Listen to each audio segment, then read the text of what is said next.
เอาวันซะเนาะอ่ะเฮ็ดเสื้อเด้อทานที่อยู่ข้างนอกข้างหน้าเนาะทานที่บาเปหับเอายาเดียวเนาะการเขามาฟังเอาข้อมูลเพิ่มเติมอีกเนาะอยู่ทางปีเขาจะใส่เวลาอยู่มื้อนี้ใส่เวลาอยู่ประมาณ1 ชั่วโมง1 ชั่วโมงปลายเนาะที่เขาจะให้ข้อมูลทางบ่มีประชาชนเนาะและสุดท้ายเนาะการได้หลังจากเป็นบรรยายเดียวเนาะอยากถามเอาข้อมูลเพิ่มเติมก็สามารถถามได้เด้อเพราะว่าคือทางบริษัทของเรามากับเป็นอยากให้ทุกท่านบอกง่ายๆว่าเป็นการลงมาแชร์ประสบการณ์กันเนาะประสบการณ์การในที่นี่เนาะถ้าปลูกพืชเนาะว่าจะเป็นปลูกเขาหรือว่าปลูกบะพริกมะเขือเฮามีอย่างต่างๆเนี่ยเนาะเฮาอยากให้มันไล่คนไทยที่ได้เพิ่มขึ้นเนาะเฮาอยากแก้ไขในสิ่งที่มันเป็นอยู่ก็คือพยาธิต่างๆที่มันเกิดขึ้นกับเครื่องปลูกของฝั่งเฮาเนี่ยเฮาก็สามารถ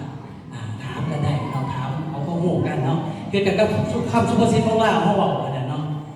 คันว่าไอ้คู่เป็นบริโภคบ้าเนาะคันไอ้สูเป็นบริเป็นแฟนเนาะเพราะฉะนั้นเฮาลงมาเมื่อนี้เนาะเฮาอยากให้พ่อแม่ประชาชนเข้าใจที่สุดเนาะก็จะได้อยากให้ทุกท่านถามแล้วก็แชร์ประสบการณ์เพื่อต่อยอดในจุดประสงค์ที่เฮามาต่อร่วมกันให้มันเกิดรองออกผลให้ได้ประสิทธิภาพได้ที่สุดนะในมือนี้เนาะเพื่อให้ท่านกับบ้านหลังข้างหน้าเนาะมาประจำกันที่ขอเงินเดือนเล่าของบริษัทให้ทุกท่านได้ฟังแบบข่าวๆก่อนเนาะคือบริษัทของเราซื้อบริษัทพาสโกล่าเราที่ตั้งสำนักงานจะเป็นตั้งอยู่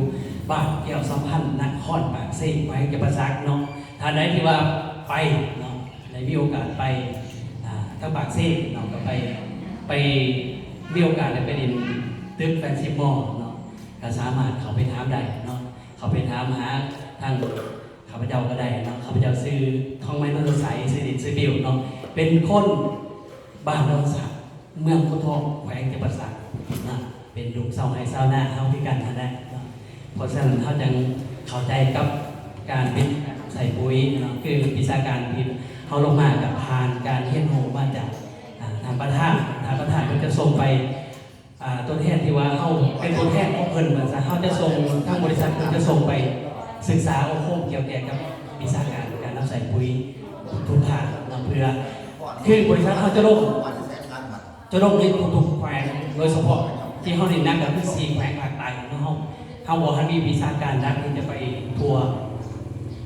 ประเทศเนาะเพื่อให้บ้านหลังข้างหน้าเนาะข้าพเจ้ากับเซฟอสเซอร์ท่านโพธิศักดิ์คุณแก้วเดชครับคณะผักหาฐานกลุ่มบัตรที่หาคณะกรรมการองค์การปกครองเมืองที่เข้าลงขึ้นมากกล่าวว่าหลังของงานนะเสียงตัวมือระดับตัวนั้น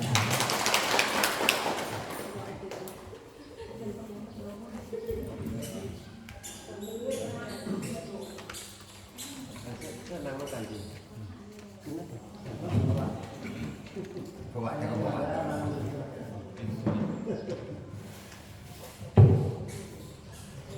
อนุญาตเนาะก่อนอื่นก็อยากทำการปกครองฝ่ายตาแสงที่นับถืออยากทางทางคุณทุกทาพออำนวยการบริษัทพาสโกลาที่นับถือนักแท้ต่างหน้าของการกิจกรรมในสิ่งเป็นรอบขณะที่งานบริษัทและพ่อแม่ประชาชนฝ่ายตาแสงที่เขาบวมในกองประชุมนี้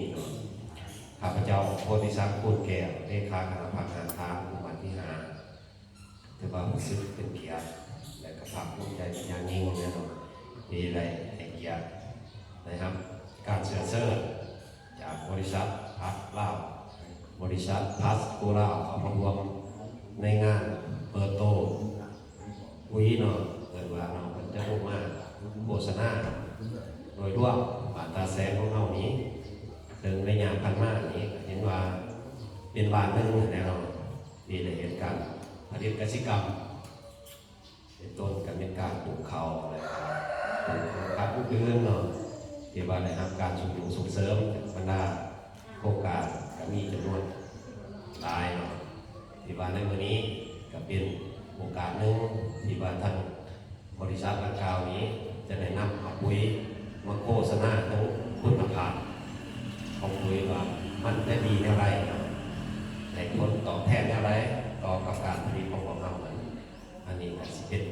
มอบให้ทางบริษัทเพื่อเป็นผู้ชี้แจงเนาะนะครับเพื่อเป็นการสมเทียบก็อยากให้พวกเมียประชาชนเอานี่รับฟังและก็พอเป็นอย่างไรสิเอาไปนำใส่ในอะไรเนาะเพื่อให้มันเกิดผลประโยชน์ต่อกับการผลิตของเรานั้นกับเบิ่งไปน้ำกันเนาะสำหรับการผลิตผ่านมาเนี่ยก็เห็นว่าทั้งเฮานี่ครับในบ้านของเฮานี่กันว่าหน้าปีมันหน้าแซ่นี่ครับผลิตปีนี้เป็นกับว่ายังค่าข้องเนาะที่ว่าบ่ทันจะสามารถผลิต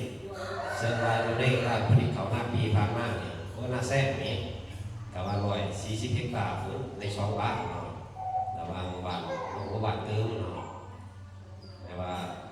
โดยติดกับสภาพกับบ่ทันจะสามารถผลิตได้คือว่าจะเอาไปทดลองง่ายๆนะกฎหมายแต่ว่าในนี้การบ้านยังมีการผลิตพืชผักอีกถ้ามันเป็นอย่างไรก็จะขอบอกไปทั้งทางบริษัทเพิ่นชี้แจงเกี่ยวกับคุณภาพของปุ๋ยนี่เนาะขออนุญาตเชิญเพิ่นกับข้าพเจ้าขอกล่าวเปิดในเพิ่นเนาะขอขอบใจ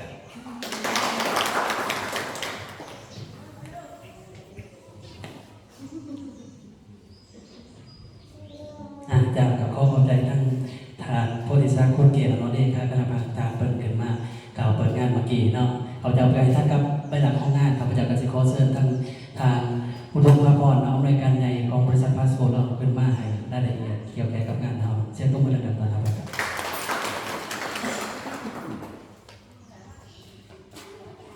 ก่อนอื่นเขากล่าวสวัสดีทุกท่านเนาะคือว่าเป็นหมัดนาตาสมควรรัฐบาลเนาะจริงๆเขาอยู่แค่มาแล้วแต่ก่อนมาพบานคือแต่บริเวณรวมคนอันนี้มาส่วนตัวนะแล้วพอเราชื่อเราเรื่องนี้หวานๆชื่อเราตะกี้เขาจะมาขายกาแฟก็เป็นเมพวัดดีแต่ก่อนแต่ว่าบริมาตอนโควิดอยู่เนาะโควิดได้หลังจากเราบริมาเลยสุดมา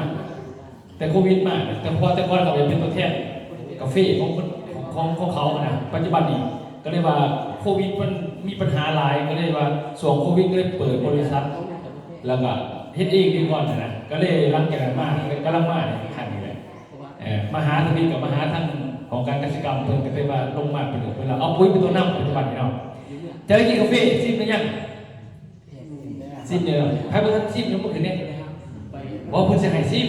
อันนี้ดิอันนี้ข้อหมายนะจะให้ซิมให้ยกมือให้บ่ตาเรามาจะให้ซิมเดี๋ยวให้เพิ่นใช่ย่างบ่ถนัดนะเอาเรื่องตั้งแต่เนิ่นตั้งแต่งานเนาะชกกาแฟเป็นซิมเลยเนาะโอเคข้าพเจ้าก็แนะนำตัวเนาะซื้อบุญทุ่งพระพรเป็นผู้ด้วยการบริษัทแต่ว่าเป็นเจ้าของบริษัทเนี่ยปีนี้อายุ41 ปีเนาะ41 ปีถวนปีนี้เลยเรียกว่าอยู่ในวงการธุรกิจมาทั้งหมดอยู่18 ปีเนาะอยู่ธุรกิจมาแต่อยู่22เนาะในระหว่างนั้นก็คือเป็นตัวแทนของก่อนเป็นตัวแทนไอ้เฮียนหูนะก็ไปเฮียนต่างประเทศมากก็เลยมีความคิดว่าเขามีความหูต่างประเทศที่ประเทศไทยเหมือนกันข้าพเจ้าคือเวลาไปบรรยายให้ประเทศไทยนะตัวแทนประเทศเรา20,000เนี่ย15,000 บาทแต่มันบริการกูมือหรอกเรื่องทางเดือน1 2 3 เดือนสินะแต่เพราะว่ามีค่าตัวร้ายแล้วมันกินเงินเดือนไม่ได้มันรู้สึกว่ามันบกลุ่มเขาสินะก็เลยมีวิธีหนึ่งเขาบอกว่าไม่ได้เห็นบริษัทเองเลยจะคอยได้เห็นบริษัทปัญญาในบ้านเขายิ่งว่าปุ๋ยนี่บ้านเขาส่วนมากผลิตเองนี่บอกมีอยู่แต่ราคานิยมนะมันประทันสูงขณะข้าพเจ้าเอาจากประเทศจีนมาขายเนี่ยมึงยังกูซื้อก็จีนแค่ไงหน่อยยังจะเลิกห้องนั้นคู่แข่งกับอเมริกาแต่ว่ามึงยังกูซื้อก็บอกของจีนจริงๆมึงยังก็ดีเลยของจีนเขาเบียดกันดีไปหมดดีว่าทุกงานนะแต่ว่ามันที่ดีเยอะมันต้องไปลอกใส่ก่อนเนาะที่กันเนาะถ้าไม่ได้ข้าพเจ้าเพราะเนี่ยในน้ำผ่านผ่อยหรือว่าผ่อนสลายนี่เนาะบริษัทซื้อบริษัทพลัสโกล่าเนาะพลัสโกทุกคนเราคือเห็นบริษัทง่ายๆซึ่งแม้เราพอประเทศไทยซื้อเข้าพลัสโกแล้วเวลาไปพม่าเอาพลัสโกเมียนมา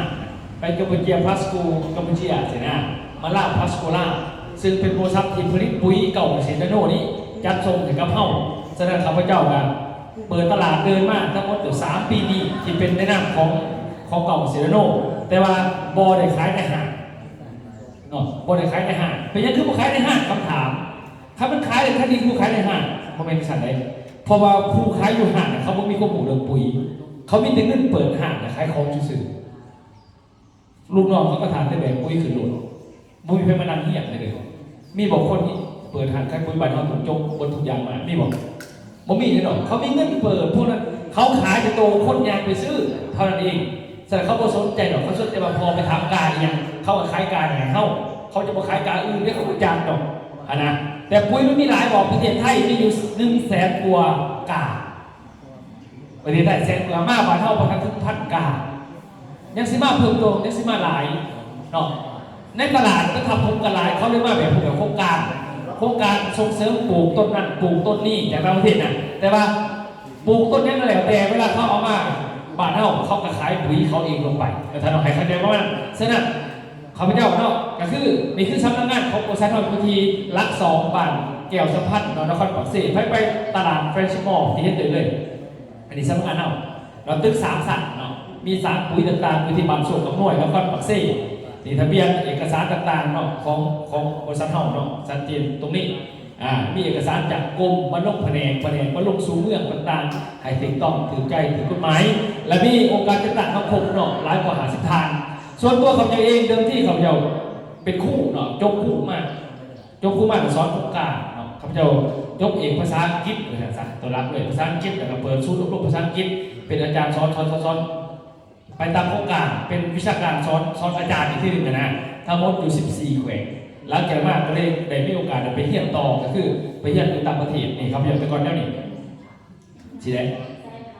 ยังไม่เนี่ยแล้วเขาคนกินเบียร์กินเหล้าไม่ได้กินปุ๊บไปทายเป็นเรือกินปุ๊บทายเป็นเรือเมื่อวานนี้เวลาผมพอหรือว่าคอยไม่นำไปฟังวันนี้มีเวลานิดหน่อยก็หาวในวาดโมไว้งานที่สมาร์ทเลยกลางคืนมีงานมือเสาร์มากจะเดินสิแล้วแน่บริเวณมันเลยเขาเรียกเราไล่ผมเมื่อคืนบ่ายสิจบมาวันนี้มีเวลาเราฟังเนาะเนี่ยแต่ก่อนเขาจะเป็นนิสิตรวมเขาว่าแปลว่าเขากินเหล้าไปได้เข่าห้องน้ำไปมันถ่ายมันออกคือเขาเอามีดามตัดคอเป็นข้าวไก่แต่มันบริจิตแต่มันคัดตอนเขาถ่ายมันจะคัดเส้นเลือดออกสินะเขาเยอะมากหลังการเขาเยอะเป็นคนพวกกินข้าวเช้า10 กว่าปีกับบริกินข้าวเช้ากินไม่ได้เขาคำนึงกินถึงพวกที่เขาเที่ยงกับบริกินเขาบริลงเบียร์แต่หลังจากจะยุ่งกับทุกคนไพ่ครับเอ็มร้อย50อยู่ได้เนี่ยคือว่าเบิ้ลกินยังไงกินแต่กาแฟยังไม่สั่งเลยการกับเบิ้ลมึงไปสั่นนะแต่ใส่แห้งบ่ได้เห็ดหน้าโมเป็นยังกับโมเป็นแต่ว่าเขาจะยุ่งเมื่อพุทธองได้เลยเกิดมากในเห็ดหน้าเลยแต่ว่าเมย์บอกว่าเขาจะไปโรคไข้หน้าบริตุ้มขึ้นเต็มเลยเมย์บอกว่าให้มึงไปไม่ใช่กับไปมึงวินเฮียแล้วมันวินเลยคันมึงมากอยู่บ้านนอกน้ำกูนี่อยู่บ้านน้ำกูนี่จากไหนมึงก็ถูกเลยสิเขาจะไปเจอคำเมย์ได้เฮียไปเลยป้าไพ่วายจะกับไปหาโอกาสนะสร้างจากชุ่มขนาดไหนเขาไปเฮียตามประเทศแบบนี่จะจ่อยเนี่ยมันต้องทำผู้สาวเนาะทีมเขาไปมากินมามันก็ยังมือแต่ก่อนน่ะเนี่ยตอนไปเฮียไปอบรมต่างๆนี่ขี่รถมีรถจักรคันหนึ่งลุยกันไปเราไปเฮียถูกไปแต่ละตอนเขาจะพวกเขาจะไปตามการไปเองในเฮียถูกฝึกกันเป็นวิทยากรแต่ขณะเป็นคู่ในของมณฑลมีเขาต้องไปเฮียมาจากต่างประเทศมาเนี่ยหลังจากนั้นรู้เรื่องของเลยผ่านเวลาผ่านโมเมนต์วันสังวัน10 กว่าปี18 ปีพัฒนาไปมือหนึ่งมีคนไปสวดกินยาสมุนไพรก็เลยไปสื่อสมุนไพรกินได้เมียนั่นแหละมีแค่ได้เมียใจบ่หน่อยเมียเป็นคนใจใหญ่คือดูแลผัวในตัวน่ะใส่สมุนไพรบำบัดดิสดวงกระเซ้าแค่กระเซ้าก็เลยว่าตาเขาจะบ่เห็น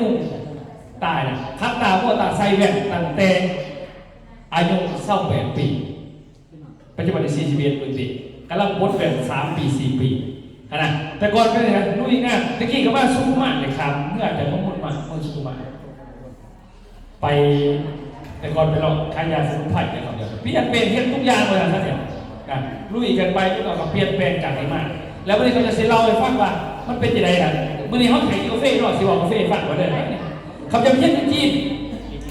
เมื่อนั้นน่ะเมื่อมีประเทศจีนซาเต้เบิร์ดมีแต่ภูเขาเขาปลูกซาเบิร์ดเมืองเขาน่ะ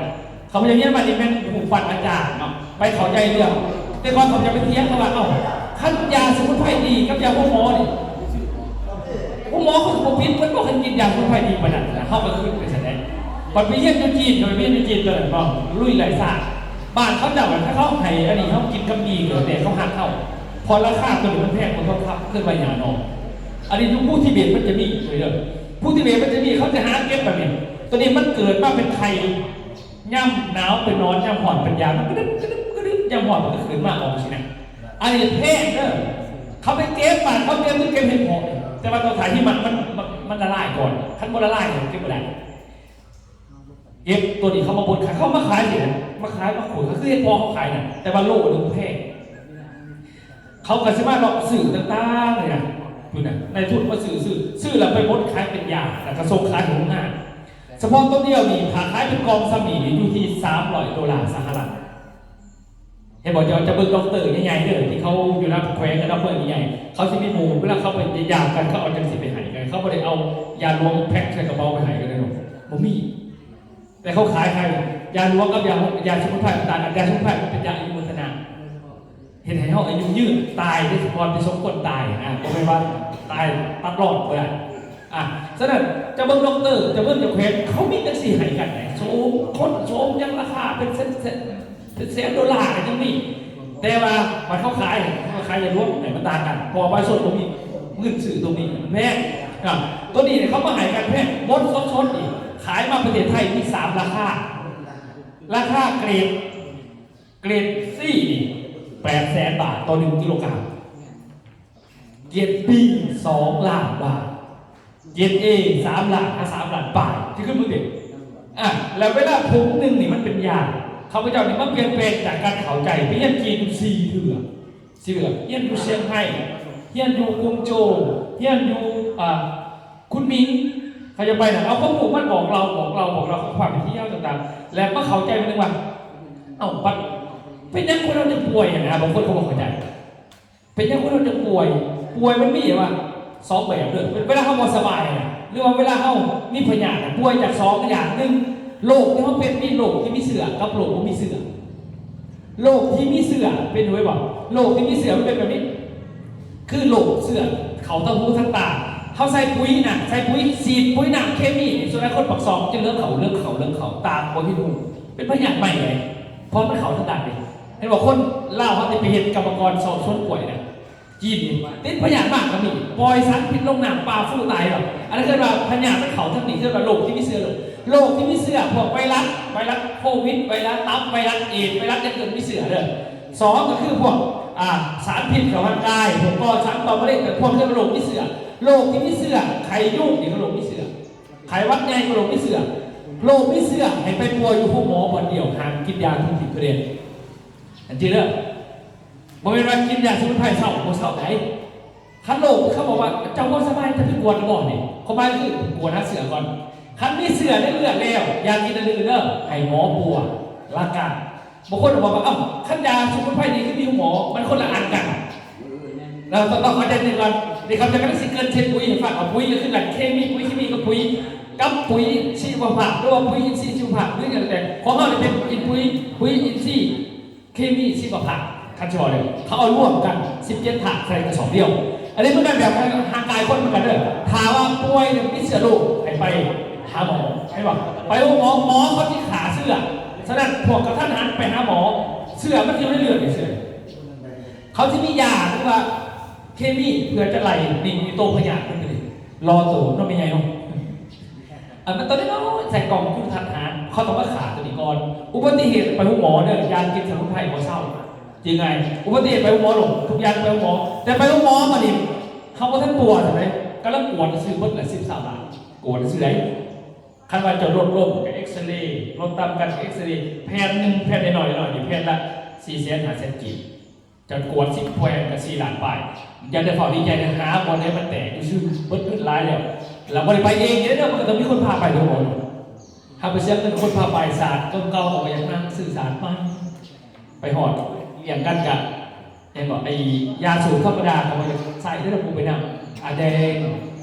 ธรรมดาไว้ซ่อมแข้งขาดไปนะอันนี้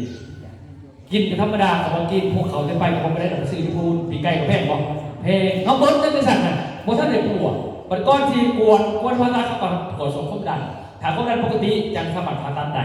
คันว่าคบดันผิดปกติที่ตามผู้สูงกับบสมัครผ่าตัดใดนอนผู้หมอต่อจ่ายเงินเขาเบิ้ลนั่นเป็นสัตว์พวกนี้บริเวณหลายแต่มันเบิ้ลหลายจ่าย นิดหน่อยวันนี้เวลาเขาปวดคนเขาหมอปวดเขาเอายาซักยาซักยาให้กินยากินยาซักคือยาเคมีเขาบริจาคสบายเขาเอาอย่างเห็ดไม่รู้แบบเขาก็ยังเอาไปยังสัตว์ไหนเขาเสื้อหมอเลยเสื้อสุดขาวเนาะบิวจะมาสแตนบายเลยจะมาเป็นไงเพราะเขาจะบอกร้ายในขั้นของเรานี่ละซักเข้าไปมันนี่พิษอยู่เลยนี่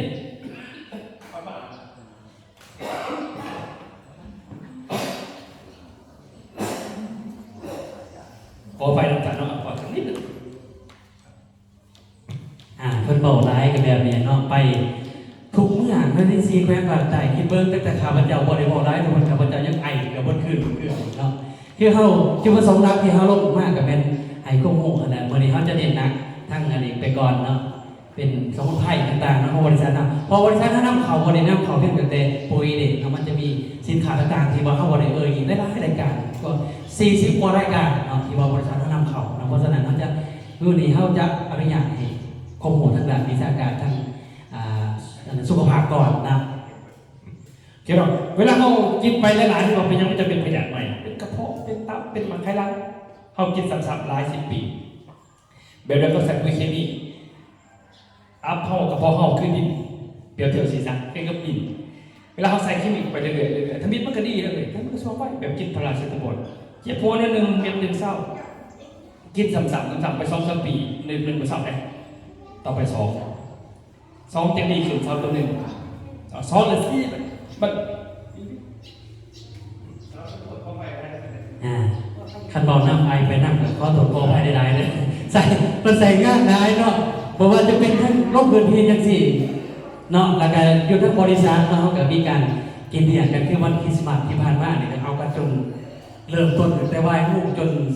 11 โมงก็คือจะให้เดินกันเนาะหรือว่านี่ยังง่วงอยู่เนาะคือวันนี้แหละเราจะมาให้ข้อมูลทางด้านนี้ก่อนเนาะก่อนจะเข้าเรื่องเล่าเกี่ยวกับปุ๋ยเนาะเราจะใส่เวลาอยู่ประมาณ1 ชั่วโมงบ่ายนะโอเคต่อทุกท่านเปรียบเทียบกันเลยนะเดี๋ยวเขาใส่ไปได้แต่ละปีโลกไม่เกิดขึ้นมึงเมื่อปุ๋ยเขาใส่บ่ดินเสื่อมดินแข็งดินมีปัญหาเวลาเขาจะใส่จะขึ้นไปมันบกขึ้นปุ๋ยจะขึ้นใส่1 กระสอบง่ายเป็น2 สอบเป็น4 สอบย้อนมันเป็นเลยคือเรามันเป็นดูดซับออกไปเมื่อกับยานรวมกับร่างกายเขาเส้นเดียวกันไม่บอกเปรียบเทียบแบบนี้หากเขากินไปบางคนแพ้เพราะว่าใส่ยาพิษ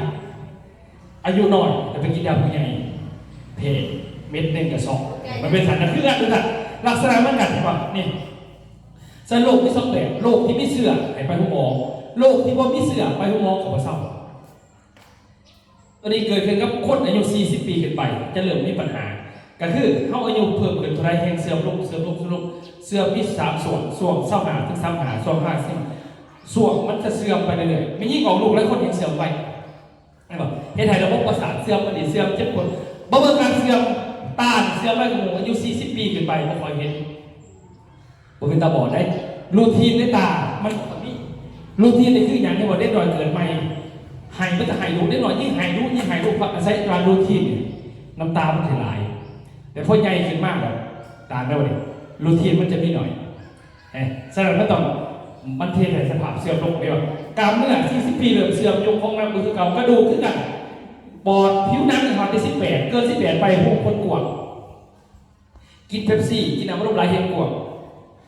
เนี่ยแต่เด็กกินก็จะกินซ่าเขาจะไปกินพวกเลยเขาพูดมีน้ำแข็งขายแต่ใน10 โมงกลางคืนเกิน10 โมงคืนผิดกฎหมายถามให้สื่อแข่งกันจับผู้ขายกับพี่เพื่อนบอกให้ขายบ้านเขาจะบอกคือบ้านเรา70 ปีเป็นสมอง60 ปีเป็นหูเนี่ยมันเสื่อมตามการเวลาของมันทุกท่านฉะนั้นเป็นยังคนบ้านเราจึงป่วยโบสบายเท่านั้นจะป่วยโบสบายแต่การตายเท่านั้นจะได้เก่าไปยาก1 ตับ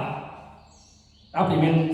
ครูสั่งสู้เองโดยเฉพาะเป็นผมเป็นจับเป็นใหญ่ๆฉะนั้นจะไม่ได้ตายมันเป็นตับเพราะตอนกำลังเก่าหนานี่กินลายดิกินกับบริบทสุขภาพอีกเขาไปกินกูไปกิน2นี่ไตขึ้นมาขนาด3นี่เป็นตา4นี่เป็นสมอง5นี่เป็นลำไส้6นี่เป็นตับอ่อนคือตับอ่อนเสื่อมเป็นเบาหวานบอกคนเอา2 อย่างต่อมาเป็นปอด4หัวใจกระเพาะบ้านนอกต้องให้กระเพาะอะไรเพราะว่ากินโปรจักว่ากินอย่างข้อที่ว่าลงปากกินไปเบอร์เดย์เห็นป่ะฉะนั้นเก่าอย่างคนใช้มันเป็นอะไรตายบ้านเอา ห่างกายคนมันกำหนดรถซื้อมาใหม่ๆกับหน้าไปหมดเลยแต่ใส่ไปจักหน่อยเลยจักหน่อยเปลี่ยนน้ำเครื่องเปลี่ยนแบตเตอรี่เปลี่ยนเบรกเนาะเปลี่ยนเสียเงินบ่เสียเงินไหนเปลี่ยนไปเลยเสียเงินหมดเลยนี่คือห่างกายรถตอนซื้อนี่ง่ายแต่ว่าพอสองเสียมันก็ขึ้นมาต้องใส่ได้มันค่อนเท่ากับแบบเดียวกันเกินขึ้นมาง่ายมันอายุแก้ขึ้นมันก็คอยเสื่อมหน่อยแต่เขาเปลี่ยนบ่ได้คือรถไม่รู้เลยนะสำหรับวิธีการเปลี่ยนน้ำมันเครื่องรถเขาใส่อย่างเขาใส่สมุนไพรในการบำบัดรักษาจืดเลยขามันแตกมันหักไปพวกหมอคือกันแบบรถเขาแตกหักหัวไปหาจอดบัดเด็จะมาปูด้วยรักษาเอาน้ำมันเครื่องเงินเอาควบคุมห้องในรักษาโคตรทำเหมือนกันถ้าต้องเข้าใจลักษณะแบบนี้เนาะฉะนั้นสมุนไพรมันจะมาดูแลรักษาโรคเสื่อมของคนเสื่อมจากสายคนเท่านี้ขาโรคเสื่อมมากๆหลายมันเป็นเบาหวานพุ่งแผ่หัวใจให้ของอักเสบประดงโรคตับมันไขมันของผืนกระเพาะเกิดจางความดันมาตันทรงขึ้นลงไขมันในเส้นเลือดไมเกรนจะเป็นดิสดวงดันโรคพวกนี้เป็นโรคแห่งความเสื่อมของร่างกายให้บอกเป็นประดงเขาจะปล่อยกินหมดไปเป็นประดงคอประดงเข่าประดงมือว่าหากินน้องไม้ดอกกระลำหยดตำลึกโมเมนต์น้องไม้เขาบอกให้กินจะปวดอยู่เดี๋ยวเป็นไงมันแท้โมเมนต์เนี่ยมันที่แท้จะได้มันหยั่งบนตัวเองแต่เป็นยังเขาจะบอกให้กินเพราะว่าอยู่ในพัดพวกนี้เนี่ยคือมันมีสารยูริกสูงกินไปปุ๊บมันแบบเป็นต่อมกับโรคกระเพาะเพราะว่าโรคกระเพาะมันเป็นโรคอย่างโรคเข่าเสื่อมเลือดดันโรคเนี่ยโรคเก้าประดงเนี่ยประดงเกิดขึ้นจากเก้าเนี่ยเก้าเนี่ยเกิดขึ้นจากยูริกมันสูงมันเกินสิ่งจำเป็นบางครั้งมันขับออกโมเบิร์ตขับออกไม่ได้มันเลยมาขังในคอวันนี้เขาต้องกินพวกนี้กันไปปุ๊บมันมีตัวมันขับออกขนาดมันอยู่ในอาหารพวกนี้เขาไปปุ๊บมันกระดอกอย่างกระล้อหิ้วดีโมเมนต์มันกินที่ใดจะได้น้ำเนี่ยมันแรงโมเมนต์ไหนเขาหยั่งเร็วเลยเขาขึ้นไปเองใช่ป่ะนั่นน่ะสถานเขาใจระวังท่านก็อยากป่วยเห็นจะได้เขาสอนว่ากินอ่ะเฮ็ดให้ลำไส้สะอาดและเฮ็ดให้เลือดสะอาดพยาธิบ่มีนี่เท่านี้เองลำไส้สะอาดจะได้ทั้งหมดเป็นหลายมั้งการล้างลำไส้สะอาดต้องกินผักมากไม่ได้หลายก็มาเติมมือให้พี่ตัวนั้นหรือให้กินน้ำอุ่นมันจะซอยจะบอกว่าคนกินยาด้วยกันหาคนมานั่งซื้อยากันเดียวกันผู้นึงกินมื้อแรกมื้ออื่นส่วงผู้นึงกินตัวนี้30,000จะส่วงผู้นึงกิน70,000จะส่วงผู้นึงกินเดือนนึงจะส่วงเพราะว่ายามันถึงกับข่อยบ่แม่นบ่ถึงกับเจ้าเขาเห็นว่าถึงทุกคนแต่มันผิดตัวเองลำไส้อ่อนเจ้ามันเปื้อนถ้ามันเปื้อนเร็วผู้ได้เปื้อนหลายมันต้องใส่ล้างออกก่อนจังเอาตัวนั้นไปเทศเดี๋ยวรักกันนะแสดงเขาพยายามได้เห็นพวกสมุนไพรมากแต่ก่อนผมจะค่ายาขวดใหญ่สิมันเทศเป็นขวดละหลัก2 หลัก3 หลักก็มีเลยเขาไม่สื่อแต่ว่าปัจจุบันนี้คัดเจ้าชนิดจังสี่เป็นยาได้ใช่ไหมต้องมีสารต้านสุกลงเนี่ยบัดนี้คัดกาแฟก็เป็นอย่างเห็นป่ะแสดงเขาจะได้เห็นเป็นกาแฟมากให้เขาเอาสมุนไพรทราบชนิดขึ้นได้ให้เราได้กินกับน้ำอุ่นละกันนะกินน้ำอุ่นเนี่ยมือเสากินน้ำมือเสาตัวเนี่ยกินน้ำมือเสาคือถ้าใครเป็นโรคกระเพาะเนี่ยก็ให้กินเขาก่อนจะกินมันเป็นยังเป็นเนี่ยแล้วมันมีซ่าเนี่ยพอแล้วคัดซ่ากินในเบื้องเบื้องผมบำรุงประสาทรูปสมองพวกเนี่ยตัวนี้มีซ่าโปรตีนอยู่ในนี่ไขลาต้องใส่ก่อนแต่มันมีสมุนไพรในตัวเองที่เห็นในห้องดูเลยอะไรก่อนมันจะมีทางเสาที่เอาฟันฝ่าไม่ดิ้นจืดบำรุงเลือดระบบประสาทมันมีโซสกัดในซ่าชนิดน่ะระบบฮอร์โมนเพศก็ได้เนาะเป็นกาแฟขึ้นมาแบบนี้ใช่ไหมเป็นชื่อว่า YM ตัวนี้ได้วิทยุโฆษณาเด้อวิทยุเล่าเนี่ยโฆษณาวิทยุไทยโฆษณาเนาะตัวนี้เนี่ยเขาสีขาวเป็นกับกาแฟสบายของเขาสบายคอฟฟี่เนาะแก้ปวดแข้งปวดขาปวดคอตัวนี้กับแก้ได้เนาะตัวนี้มันจะช่วยบำรุงสายตาบำรุงสมองบำรุงพิพัฒน์ในพองซ้ายจะแก้อาการมึนชาในทางกายต้องกินเนี่ยแล้วก็ช่วยผ่อนคลายกล้ามเนื้อลดไขมันต่างๆเนี่ยบอกผู้ใดมีปัญหาเรื่องนี้บำรุงประสาทได้ประเภทไหนระบบประสาทแข็งแรงสมองป้องกันโรคอัลไซเมอร์เห็นครบจันทร์พอดีขึ้นแก้ปัญหาขับถ่ายแล้วกันช่วยลดไขมันในร่างกายไขมันในเส้นเลือดตัวนี้เด้อบรรเทาอาการปวดหัวข้างเดียวช่วยขับสารพิษในร่างกายบางคนว่ากาแฟมันก็สิดีปานนั้นแท้บ่แม่นกาแฟดีเด้อคันกาแฟดีเนี่ยปากซองบ่ตายปากซองบ่ป่วยเอากาแฟมันเป็นกินซื่อแต่ว่ายาซ่าชนิดไหนมันเป็นยาดีคันกาแฟอย่างปากซองมันมีแต่กาแฟอย่างเดียวอาราบิก้าบ่โรบัสต้าบ่เนี่ยแปลว่ากาแฟคือกาแฟกินปึ๊บคันกินกาแฟสดได้บ่เป็นหวัดใครกินกาแฟดำๆเนี่ยบ่เป็นหวัดได้สิเป็นหัวใจแท้เข้าใจบ่พอได้กินได้บางคนเจ็บหัวบางคนเป็นหวัดทายกินกาแฟดำแต่เขาจะเป็นหัวใจแทนเป็นยังไงแต่ แต่อยู่นี่คือยาทราบชนิดมันจะให้ผลประโยชน์นี่แต่เอากาแฟมาออกนะเป็นตัวกาแฟบอกให้เป็นยาถ้าเป็นยาปุ๊บให้เพจหมอขายเขาจะเอาเข้าไว้เนาะนี่คือกฎหมายเป็นนั่นฉะนั้นพอได้มีปัญหาใดๆเลยนี่ตัวรักแต่พวกตาพวกสมองตาเมื่อยไงท่านเป็นโรคพยาธิตาไปคุณหมอก่อนโฮโมให้ออกมาเร็วรู้เงินสั่งเขาจะกินใครเข้ามาเพราะว่าตามันต้องอาศัยหมอดิขนมมีพยาธิไปหาหมอถามว่าเขามาบาดเดียวมันมีพยาธิแต่มันจากสองแทบมันจะขึ้นมาใครใส่สมุนไพรกินเองอะไรหลักการเนาะนี่คือตัวเขากินเมื่อกี้เป็นเท่านั้นผู้นุ่มผู้หน่อยกินเพื่ออย่างผู้นุ่มผู้หน่อยกินบางคนเขาใช้ปาตีเองปาตีมาแล้วมือยังมือเสามันแห้งมันเมาเมื่อคืนนี่กินตัวนี้มันจะสัวเข้าใจเนาะกินแล้วสัวเมานี่อาจารย์มันเกิดลูกพวงนี่นักของเอา3-4 หมอกซิ่งเหมือนกันไม่ว่าจะมีชุดเตะเท่านี้อันนี้อาจารย์ปานอดมีแต่นักของเราตอนเปิดบริษัทไหมมีแต่นักของดาราเขามาออกรายการกับน้องบริษัทอลังการเลยมีรางวัลการันตีคุณภาพจากต่างประเทศพอคือไวเอ็มกาแฟโก้ให้มาโตเขากินให้มาตั้งกินมากี่ขอเพิ่นเด้อซีเบิงรสชาติต่างๆเนาะตัวนี้ใครจะแรงใครจะซื้อมื่อนี้มีแถมเนาะแถมจะได้ตอนถ่ายสวยไปฟังนะนี่ตอนเขาไปจับไปเอาสินค้ามันไม่ได้เซเว่นนี่ตอนไปพบพันสินค้าต่างๆบังเอิญว่ามันดีขึ้นตอนในตอนเขาไปเจ้าไปประชุมอยู่ประเทศไทยนะครับลืมแหวนในยนต์กับทักดิบมาเลยที่3 ปีเพราะว่าลืมมาเลยกลับขึ้นไปเขาบอกให้ขึ้นต้นขึ้นทีมเลยนะในตะกอนเขาจะมาแซ่แหวนมาจากต้นปีเนี่ยแพ้แซกเขาจะแพ้แซกเลยตัดเดือดแต่ก่อนเป็นจังสิเนี่ยไปประชุมลืมแหวนในยนต์กับทีมเลยสุดท้ายมากกับปล่อยติดมา3 ปีเต็มๆที่ปล่อยแหวนมาก็เลยว่ามีความเสื่อมมันตรงนี้ปัจจุบันนี้คือว่าขับรถกลางคืนได้เนาะนี่คือพอได้เมื่อหัวเป็นประจำเด้อเวียนหัวเป็นประจำนอนรับก็ซินอนขึ้นแขนกางกระตุกนี่ระบบประสาทเสื่อมถอยอันนี้ก็กินได้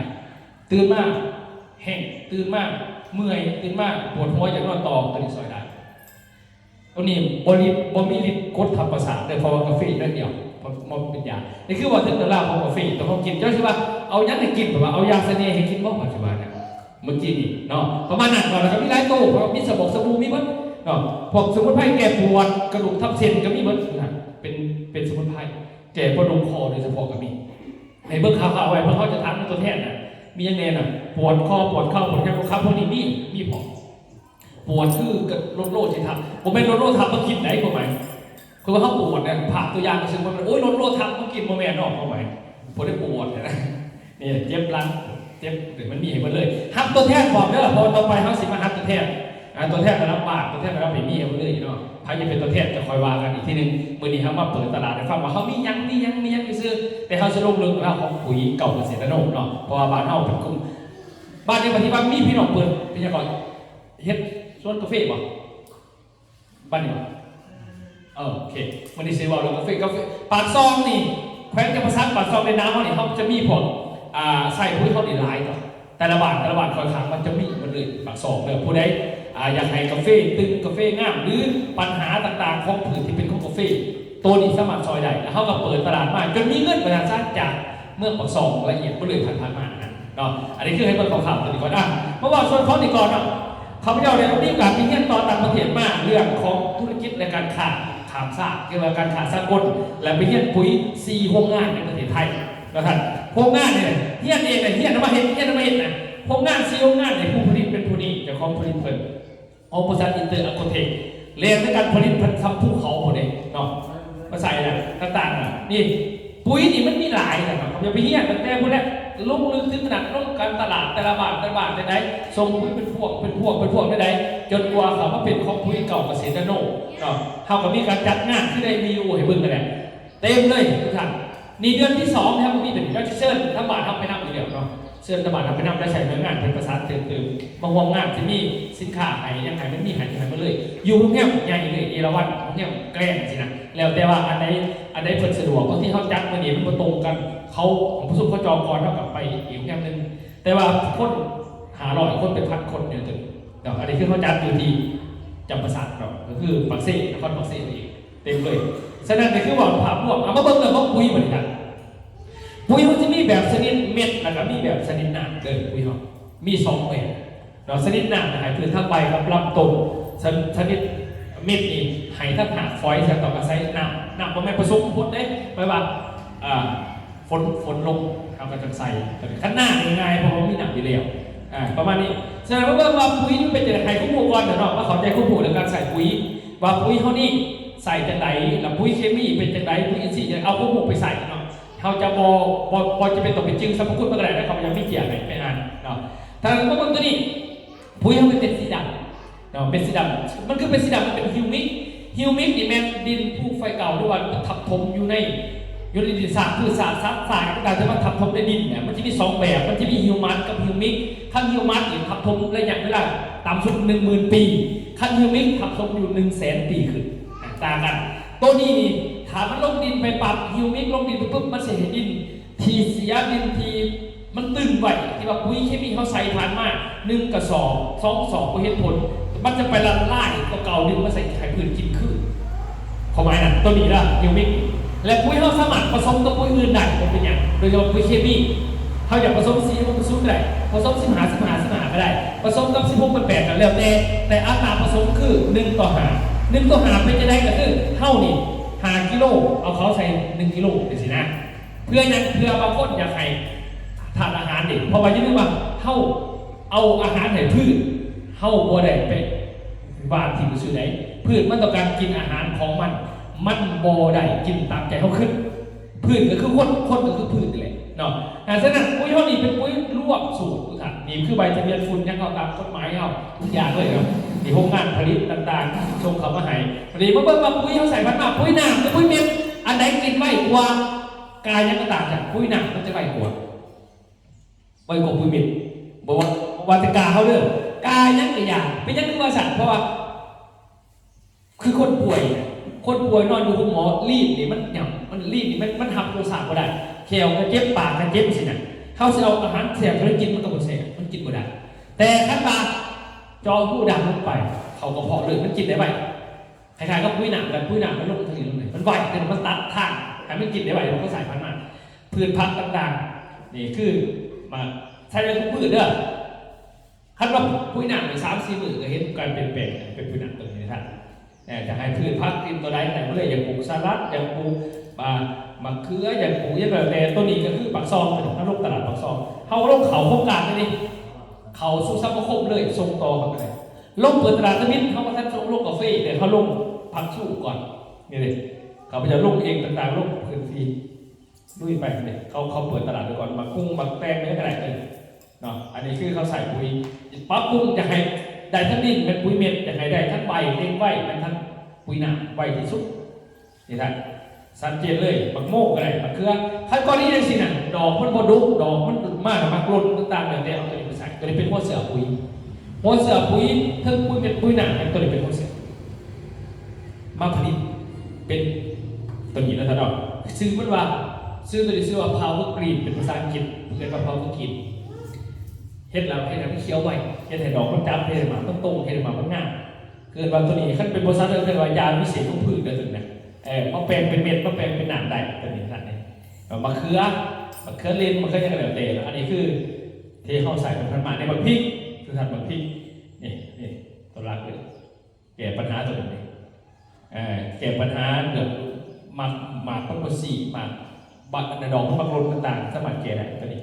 ปุ๋ยหนามันจะไว้เปลี่ยนจากขี้เขียวเป็นสีเหลืองง่ายท่านนี่คือการใส่พันธุ์มาเป็นโครงการเลยลายมาเขาพูดเมย์ต้นนี้จะมาบ้านเท่าไหร่อยู่บ้านเลยก็เอาอยู่บ้านนี่แหละมาคุ้งก็ได้ตัวนี้มาลำไย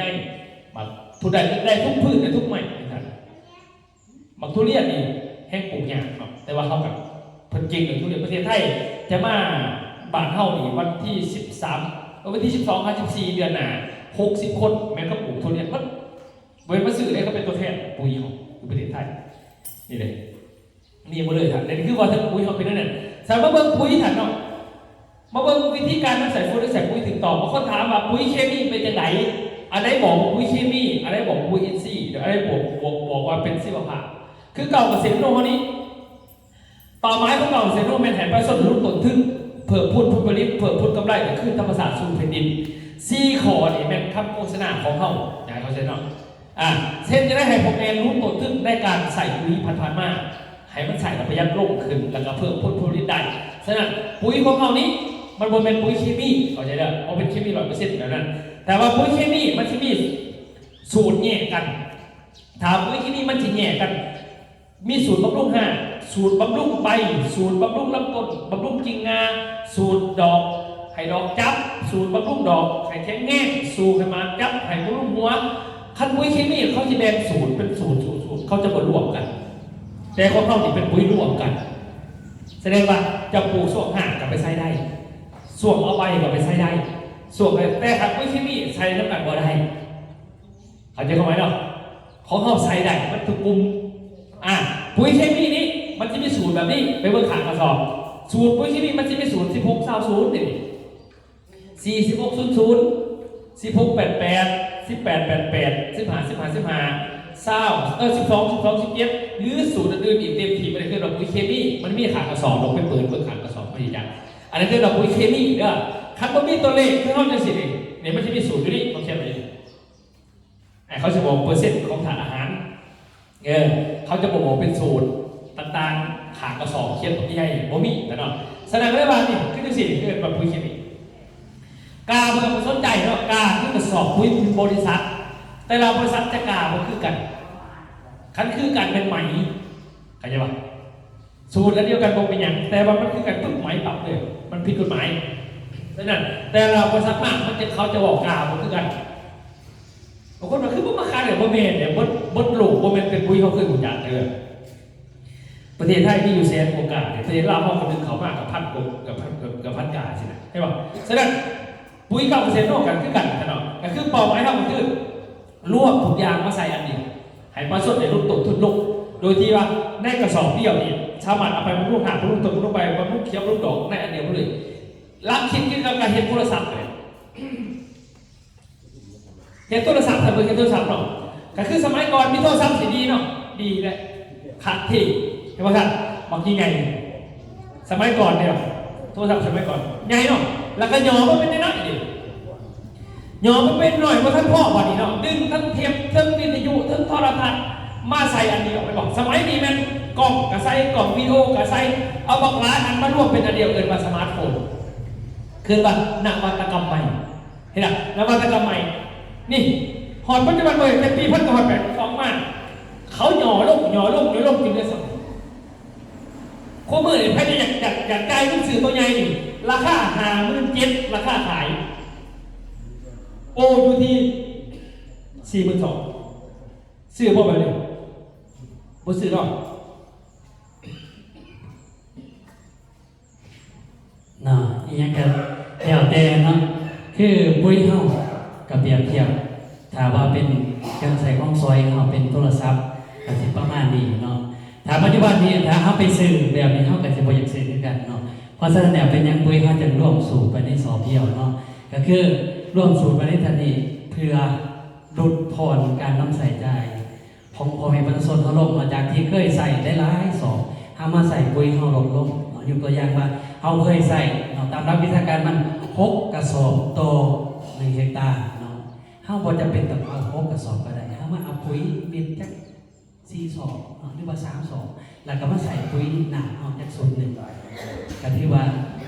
เป็นการดีเด้อเนาะเพื่อว่าทุกสิ่งทุกอย่างเนาะในโลกนี่มันบ่มีอย่างดีที่สุดในโลกเด้อให้เจอด้วยกันเนาะบ่ว่าสิเป็นรถลากพาหนะเฮาบ่ว่าสิเป็นโทรศัพท์มือถือเฮาหรือว่าเป็นอีหยังต่างๆบ่มีอีหยังดีที่สุดในโลกเนาะเพราะว่าเป็นหยังจะว่าจังซั่นเนาะคือเครื่องใส่ของซอยเฮาเนาะยกตัวอย่างคือโทรศัพท์มือถือเนาะตอนที่เฮาซื้อเฮาคิดว่ามันดีที่สุดในโลกแล้วเป็นบ่กล้องแจ้เนาะความจำดีความจำหลายเนาะแต่หลังจากนั้นเฮาซื้อมาเนี่ย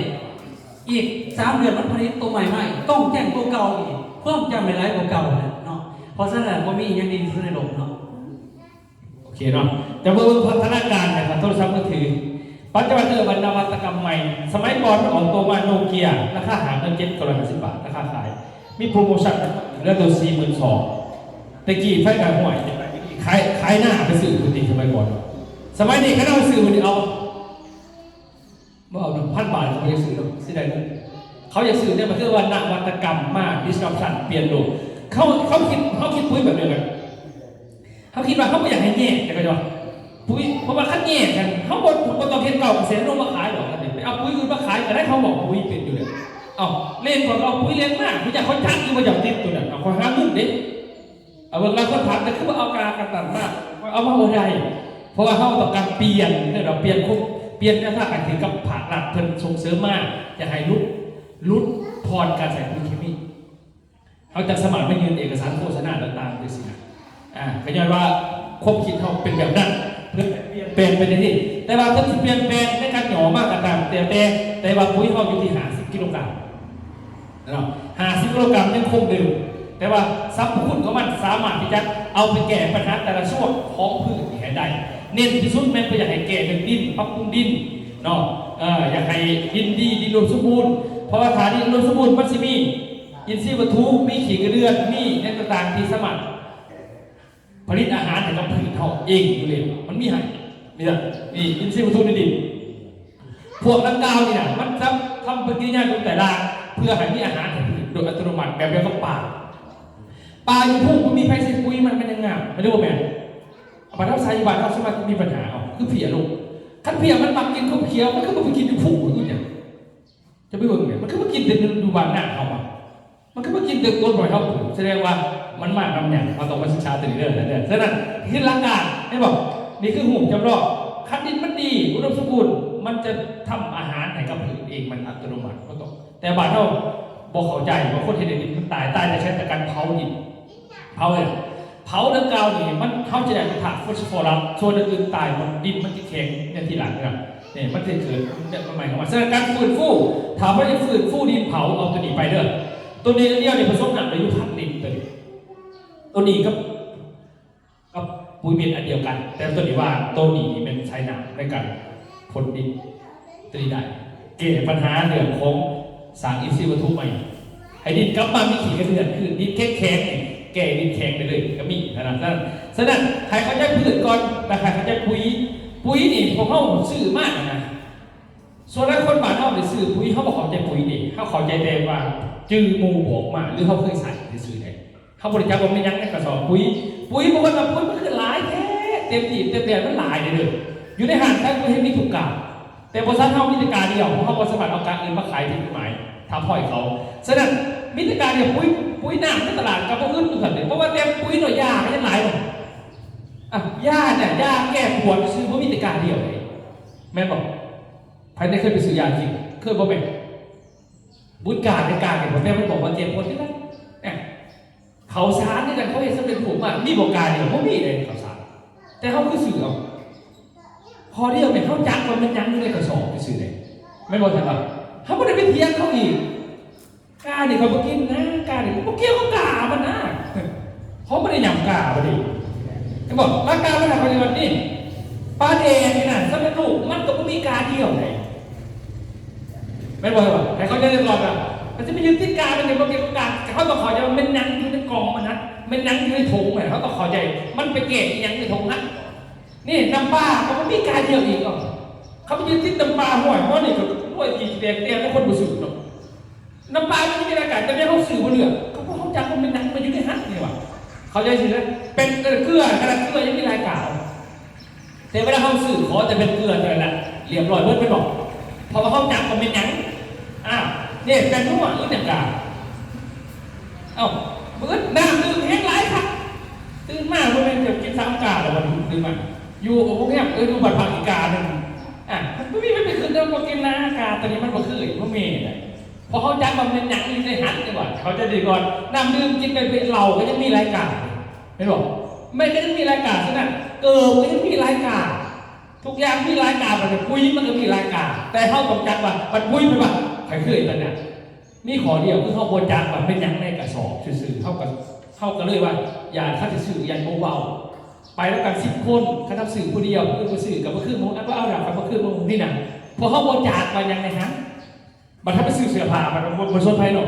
กุมมันปฏิบัติเขาก็จับว่าเสื้อผ้าดิอันนี้ข้าถ้าหูจับเขาเห็นตัวนั้นก็ได้ละกันขนาดนั้นปุ๋ยเนี่ยขนาดปุ๋ยสีพวกซุนปุ๋ยขาวที่เขาวางเป็นปุ๋ยเลงเขียวมันก็มีแต่กากับตาไห้นี่เป็นเรื่องกาก็มีเหมือนแต่ว่าเขาจึงเล่นกาอย่างเขาเคยซื้อเลยว่ะนี่เราต้องเข้าใจแต่ก่อนเขาก็เคยจักกาพอดี มันเป็นการสั่งในสมองเอามาหลายสิบปีใช่ไหมเนี่ยฉะนั้นเขาต้องพูดเรื่องปุ๋ยก่อนท่านบอกว่าเขาเนี่ยเขาซื้อปุ๋ยผ่านมากคือซื้อจากฟังคนอื่นมาสองซื้อจากข้อมเสืออุปทานหมู่ผู้หนึ่งว่าผู้สองว่าผู้สามว่ากูกว่านะเท่านั้นเองบอกได้เสื้อแบบว่าความเข้าใจครับออกกับสิ่งที่เขาจะซื้อถ้าได้เรียนกันฉะนั้นมาบอกปุ๋ยเนี่ยปุ๋ยนี่มันจะแดงกว่าพันบาทเท่าเห็นยังเป็นปุ๋ยผู้ใดดอกแดงเป็น6 ประเภทเลยปุ๋ยประเภทชนิดมันมาบาทเท่าใช้ปุ๋ยชนิดก็คือการเกิดขึ้นเป็นธรรมชาติคือเป็นปุ๋ยอินทรีย์เนี่ยมันจะผลิตถาด NPK 3 ถาดนี่อัตโนมัติจากปุ๋ยมัดปุ๋ยขอบปุ๋ยมูลช้างสาบพืชสาบซัดสาบตาสาบอ่อนบัดพ่อแต่ก่อนพ่อปลูกพืชแบบผสมประทานเขาก็ใส่ตัวนี้ใส่ในเฉพาะกินเด่นบัดพ่อปลูกพืชเป็นอุตสาหกรรมส่งออกต่างประเทศมันมีปุ๋ยเคมีมาเลยเป็นกลุ่มที่2ปุ๋ยเคมีนี่มาจากสายจากต่างประเทศผลิตมากอาจจะเป็นเม็ดสีขาวสีเหลืองสีชมพูแต่ว่ามันเป็นปุ๋ยสูตร15 16 16 16 8นี่แต่ก่อนคนเท่านี่ใช้ในตัวนี้คิดว่าเก็บไว้กับพ่อแล้วขาดเต็มเขาเอาปุ๋ยมาจะมีทำกับเสือเลยเอาไปเอามาเขาไปใส่ก้อนใส่เลสพ้นมันติดตัวนี้พอติดตัวนี้ซ้ำแล้ววันนี้เขาบอกว่าดินมันเสื่อมดินมันถอยดินมันก้นดินมันด่างปุ๊บเขาเห็นปุ๋ยชีวภาพหนักมากเห็นไหมอย่างเพราะว่าทั้งดินมันกินบุได้เร็วจากจะเคยใส่1 กระสอบคือเก่ามันกับกินมันต้อง2 จึงเปลี่ยนจากเคยใส่2 เป็น 4ไม่เป็นเขาเห็นปุ๋ยหนามากเห็นอย่างเพื่อให้กินทั้งใบแล้วกับลำต้นให้มันไฟคนตัวนี้จะประหยัดลงก็เลยมี3 กลุ่มหลักต่อมาจะมีฮอร์โมนพืชต่อมาจะมีอาหารเสริมอาหารนอกเพราะว่าพืชมันต้องการกินคือคนไงเอาตัวอย่างคือซื้อตู้เย็นนั่นนี่แหละตู้เย็นหนึ่งซื้อมาปุ๊บเปิดมาปั๊บมีตู้เย็นเป่ากับเปิดมาปุ๊บมีอาหารแถมอันหนึ่งจะซื้อตัวไหน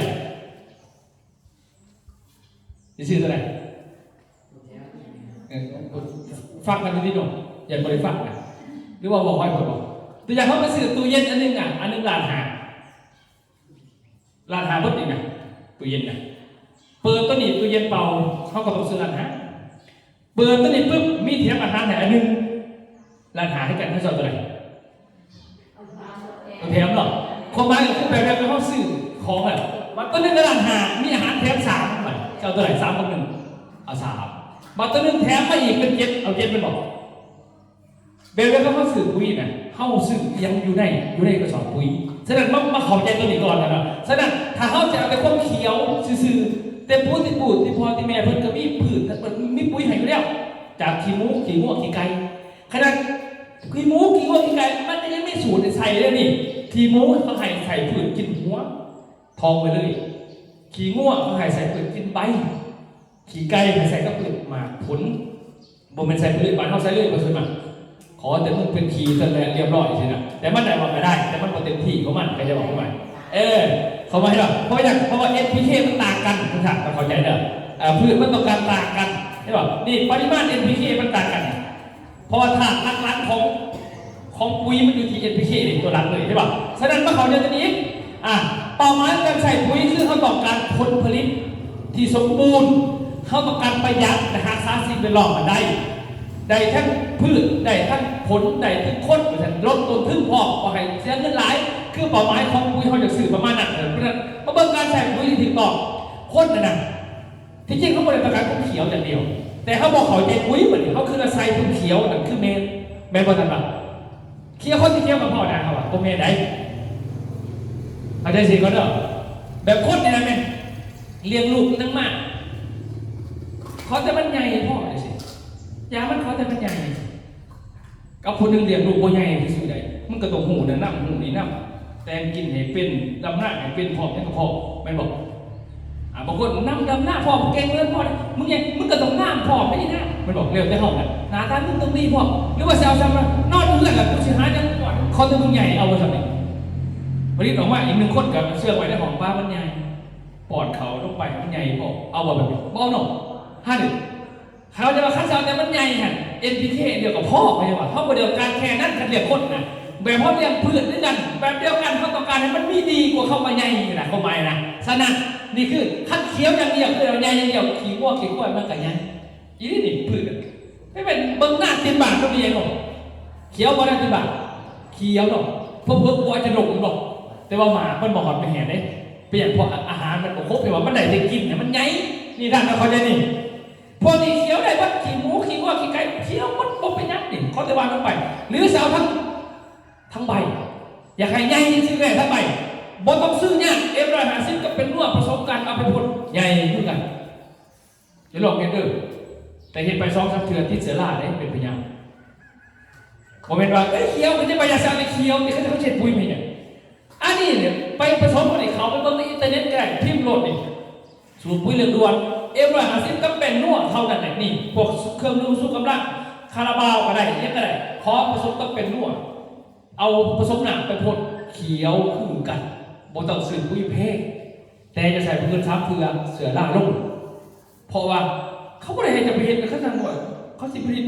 งานปุ๋ยใหม่เขาก็มีนักวิทยาศาสตร์มีของวิจัยขึ้นมาเข้าไปขึ้นเอาเองตัวนี้ครับว่าแบบมาเอาใส่ปุ๋ยปัจจุบันนี่เอามาผสมกันเห็นเองเขาว่าเขาเก่งว่าแม่แต่เบิ้งดินจะติดกระเสียเบิ้งพืชจะติดเบิ้งแม่งใหม่มากติมันมากินมันจะเห็นทะเลแล้วจะไปโทษปุ๋ยเขาบ่โทษกระคล้องมาดิจะคล้องกระคับปึ๊บนั่นเองเข้าใจเลยแต่จะบอกแม่ที่บอกเขาจะให้เชื้อราโรคง่ายๆ3 เดือนเอาไปให้รถประหยัดมากๆเลยอันนึงจะพันเอง10,000เลยบอกเป็นนวดอีก1พอแต่จะเห็นกากเห็นเอาประหยัดต่อสวนขอสบายเขียวหมดพูดคำสีเขียวใส่ทึ่งเท่านั้นจับปากหาผ้ามึงนั่นโง่สิเฮ้ยหนูเป็นแพทย์เป็นละกูไม่ต้องหาผ้าใส่3 เถื่อเฮ้พอกูสมามันขนาดลงมากินหรือมากินอ้าวพยายามมาเขาไม่ได้ออกแบบมาโน่นนั่นแต่อยากให้เคี้ยวก็ได้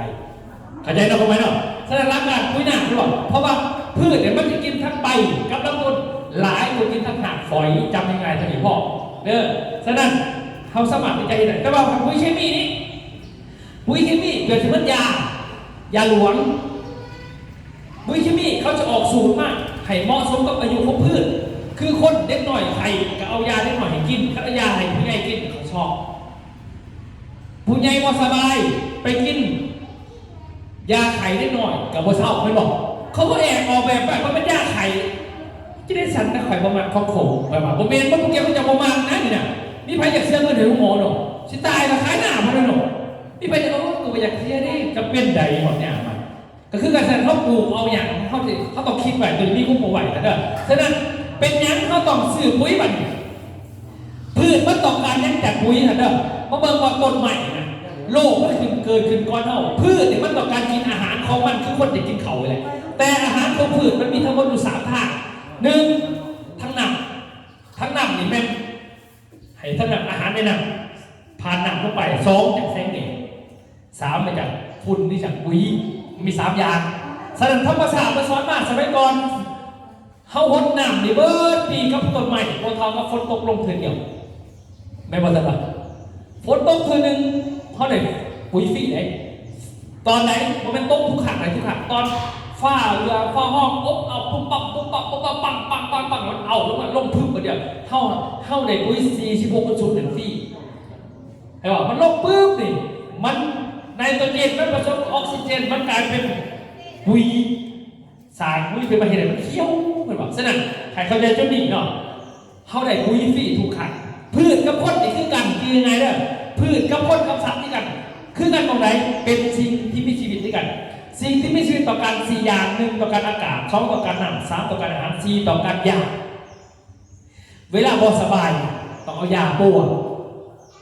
อากาศมีอาหารหายบ่มีอากาศบ่ได้เด้อบ่ใหญ่ไหนสิใส่ปุ๋ยนี่เท่ากับบ่ใหญ่ซึ่ง4ข้อนี่พืชต้องการคือกันกับคนกับเส้นเดียวกันคนจะต้องการอาหารหลักอยู่หาหมู่ตื่นมาเนี่ยพอแม่กินครบหาหมู่เลยได้บางคนบ่เป็นบ่หมู่หาคนมากินน้ำกันได้เด้อบ่เป็นนั่นน่ะหมายก็ว่าหาหมู่แบบได้นี่มันที่มีไขมันมีเกลือแร่ธาตุมีโปรตีนมีวิตามินเบิ่งแม่ตื่นสามารถผู้ใดกินไข่ไก่แล้วกินนมผลิตภัณฑ์จากนมหรือเนื้อสัตว์หรือว่าถั่วต่างๆกินอะไรนี่ให้กินวันเสาร์นี่กินอะไรเนื้อสัตว์กินเขามากกินเนาะกบเขียนสัตว์ตัวตีน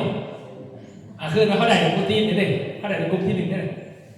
ผู้ใดตื่นมากินอะไรเขานี่กินอะไรแป้งอันนี้คือกลุ่มที่2เด้ออันนี้เขาได้กลุ่มที่3ไปกินผักเขียวต่างๆผักอื่นกินนะว่าเขากินผักเข้าไปบางคนไม่ได้กินสดกันเท่ากับอยู่ในคนเขากินนี่กับ3นะตื่นมาเขากินนะว่ากล้วยมากไม่พวกเนื้อสมๆมากมุ้งท่านมีกินมากไม่แน่กับกลุ่ม4เด็กตื่นมาเขากินนะว่าเนยน้ำมันปาล์มน้ำมัน อาจจะมากองแล้วมันผักสินะขั้นกินตัวนี้อยู่ในอาหารบางทีเขาบอกคนกินสดๆมันกระปุกในอาหารก็คบหาคนกินหามูนี่แต่ละมือมันจะอยู่ได้แต่ก็ใหญ่โตแต่ขั้นจริงง่ายเนี่ยก็ต้องซื้อเสริมมาดิเบียร์บนน้ำใจเนี่ยคนละอัน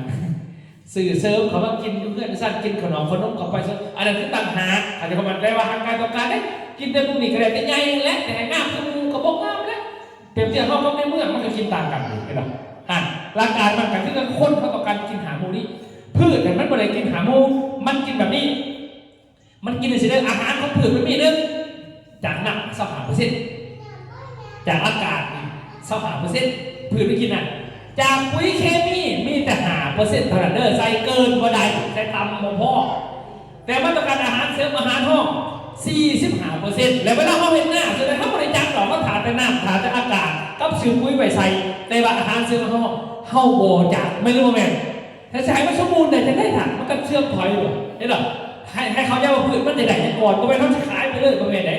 แสดงว่าเมื่อวันนี้ปุ๋ยเคมีว่าถ้าปุ๋ยเคมี5%นี่นะพืชมันกินฤดูหนึ่ง5%ใส่หลายกับเอี้ยออกใส่พ่อกับบ่ได้เอี้ยออกที่ไหนถามว่าใส่หลายเขาจะใช้เป็นกล่องเป็นกำเกิน5%มันจะดูดเป็น5%เท่านั้นเป็นเหรียญ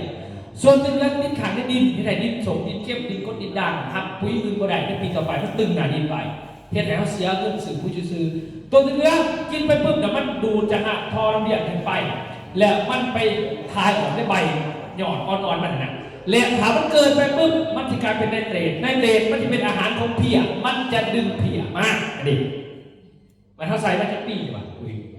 เห็นไหมนี่ครับพวกนี้เขาที่ใส่แต่ได้กระยาสัตว์มันจะกินแต่หาเพื่อนคือคนกินเหล้าสิกินดีแล้วก็แต่ทำเมาแล้วเอี้ยออกส่วนเธอเป็นพยานเอาเอี้ยเรานอนกลางกันมากเรื่องบ้านแม่บ้านกระต้อมก่อนเน่าเลยอย่างนี้น้ำเขาบอกอาบพอกดิมันจะมันน้ำอาบอะไรมันสองมันเมาดิเห็นหรอร่างกายมันคือกันเดินถ่ายเดินเหมือนกันฉะนั้นปุ๋ยเคมีขากระสอบมีตัวเลขมันเลยแต่ข้อไม้ของขากระสอบเป็นยังไงนี่มันมี3ถาดหลักๆเลยปุ๋ยเคมีได้กระสอบหนึ่งสูงสุดมีแต่3ถาดมีไนโตรเจนฟอสฟอรัสโพแทสเซียมก็คือไนโตรเจนนี้เลขข้างหน้ามันนี่คันนี้เลขข้างหน้าหลายใบหลายเขียวหลายล่ำหลายคันเลขต่างๆหลายหากหลายหากจับดอกจับพวกแห้งๆใดถามมีเลขสุดท้ายแล้วหายพ้นลับหายมากหายพ้นหายลมสาดีนี่ดีป่ะส่วนนั้นไนโตรเจนมันจะเป็นสีขาวปุ๋ย46ชุดมันจะเป็นปุ๋ยสีขาวคือขาวเพราะว่ามันไนโตรเจนเป็นสีขาวปุ๋ยขาวเป็นไนโตรเจนเด้อฟอสฟอรัสมันจะเป็นสีนี่โพแทสเซียมเป็นสีนี่ฉะนั้นเลขข้างหน้าร้ายหายเขียวไปคือไงเลขข้างกลางร้ายหายดอกหายห่าเลขสุดท้ายร้ายหายมากพ้นหายลมสาเนี่ยตัวอย่างคือสูตรปุ๋ยเขาเคยเห็นกัน16:20นี่สูตรนี่แปลว่ายังใบเขียวล่ำ16%หากดอกก็เพียงแค่20%โพแทสเซียม0บ่มีหมากบ่มีผลบ่มีปุ๋ยเลี้ยงให้หมากให้ผลตัวนี้เป็นปุ๋ยห้องพืชกายยังอย่างการกระต่ายกำกายยังแบบนี้กาคือโรงงานผลิตเจ้าของบริษัทเขาให้กาคันขาดเป็นตัวนั้นแต่ว่าเขาขายถาดที่นี่แสดงมาว่าเปอร์เซ็นต์ค่ะไนโตรเจน16%ฟอสฟอรัสอีก19%รวมกันเป็นกี่เปอร์เซ็นต์นี่36%เนาะ36%มันเสียไป36%แสดงว่าคันผสมได้กระสอบนึงไนโตรเจน16โลตัวนี้20โลส่วนที่เหลือแมนฟิลเลอร์ถาดเติมเต็มเป็นดินเป็นแก่เป็นหินมดให้มันครบ50ตัวนั้นมันไม่มีอยู่ให้มันเพิ่มมันครบที่สุดอย่าเข้าใจเลยผมว่าเป็นปุ๋ย50กิโลเลยแต่เวลานัก50แต่บายุได้หันมาแมงเบิ้ลขย่อนบางปุ๋ยเล็ก46%ตัวนี้เขาสิได้แต่ในตัว7อย่างเดียว46%ตัวอื่นบ่มีไฮเด็กเขียวไฮลับกระต่าย2ที่ฝาไม่เบิ้ลตัวนี้ไฮเดไปไฮลับไปเขียวเพราะมันเป็นยาคัดไซมันแหละพอเคี้ยวมันจะคอยดาเมนผมคนนี้แบบเราเนี่ยเอาเราจะกินโมเมาโมเมนเราเนี่ยคือกันเพราะว่าถาดตอนนั้นมันถาดเราถาดเมาจะต้องเมาถาดด้วยตัวนี้ถาดเคี้ยวจะก็ต้องเคี้ยวแต่ไห่ในการเคี้ยวขั้นข้นเนี่ยมันไห่ในจำใหญ่สูงแต่ว่าเห็นยังโมเป็นออนเองออกเครื่องบ่ได้อยากดังเห็นบอกมันเป็นไห่เป็นเมียกำลังแต่งงานภาษามือที่4เริ่มดาเมนเลยบอกตื่นกับช่วยพุทธพรเขาเว้นเราก็ไว้บอกมันออกเริ่มมีปัญหาตะบ้าง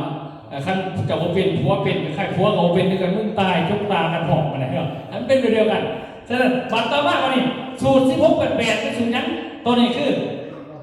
เอาไงคือร่างกายมันเอาใครใส่ผู้สินะเขาออกแบบปุ๋ยมา ห้องพืชจะใช้16-20ห้องพืชแต่ก่อนมีแต่อันเดียวนี่แหละมาตะบีปุ๋ยมาประเทศเราอันเดียวนี่แหละเห็นไปเห็นมาแต่ละการปุ๋ยเคมีเด้อทุก3 ปีก็ให้เปลี่ยนปุ๋ยขั้นตกเปลี่ยนให้เพิ่มจำนวนปุ๋ยเข้าไปจาก1 กระสอบเป็น2 กระสอบแต่บ้านเราบ่จัดเปลี่ยนกับพระจักเปลี่ยนเพิ่มกับพระจักเพิ่มเลยเห็นตามเขาเลยเพราะคนบ่เห็นหลายหลังจากเขาใส่ต่อไปเนี่ย3 ปีปุ๊บมันมีทมิตรไหห้องผืนเอาเล็งไปตัวนี้เล่นมันเล่นไปแล้วหมากมันดีหมากมันประจับเขาให้มี16%เพิ่มเข้ามาใน4 ไปที่บอกปัจจุบันนี้เขาใช้เพิ่มถึงสูตรแบบนี้เนาะเอาก็ได้สิเข้าใจวิธีการนำใส่ปุ๋ยเนาะหลักๆที่ว่าเขาใส่กันคู่มือนี่ก็มีแต่ซ้ำนี่แหละเนาะที่ว่าเขาโหกันหลักการเขาไปหาขายปุ๋ยนี่สิมันกล้าอย่างนี้ก็ยากข้าพเจ้าคิดว่าเขาไปหาขายปุ๋ยนี่ก็เพื่อว่าอยากรับตาเขาเนาะเพราะว่ากล้าไหนก็คือสิว่าซีดีเบิร์ดกล้าไหนก็คือว่าซีดีเบิร์ดแต่ว่าหลักๆมันก็จะมีอยู่ประมาณนี้มีอยู่3 ถาดเพื่อเจอว่าปุ๋ยเต็มสูบเนาะเพื่อเจอว่าปุ๋ยเต็มสูบเพราะว่าจะเป็น16-20ได้เพียงแต่2 ถาดเนาะ46-00ได้เพียงแต่ถาดเดียวเนาะแล้วก็16-88จังเต็มสูตรเนาะว่าปุ๋ย NPK ปุ๋ยแม่ของปุ๋ยเนาะสินค้าอีหยังก็เดียวแต่มันจะได้เพียงแต่3 แม่หลักเท่านั้นเนาะโอเค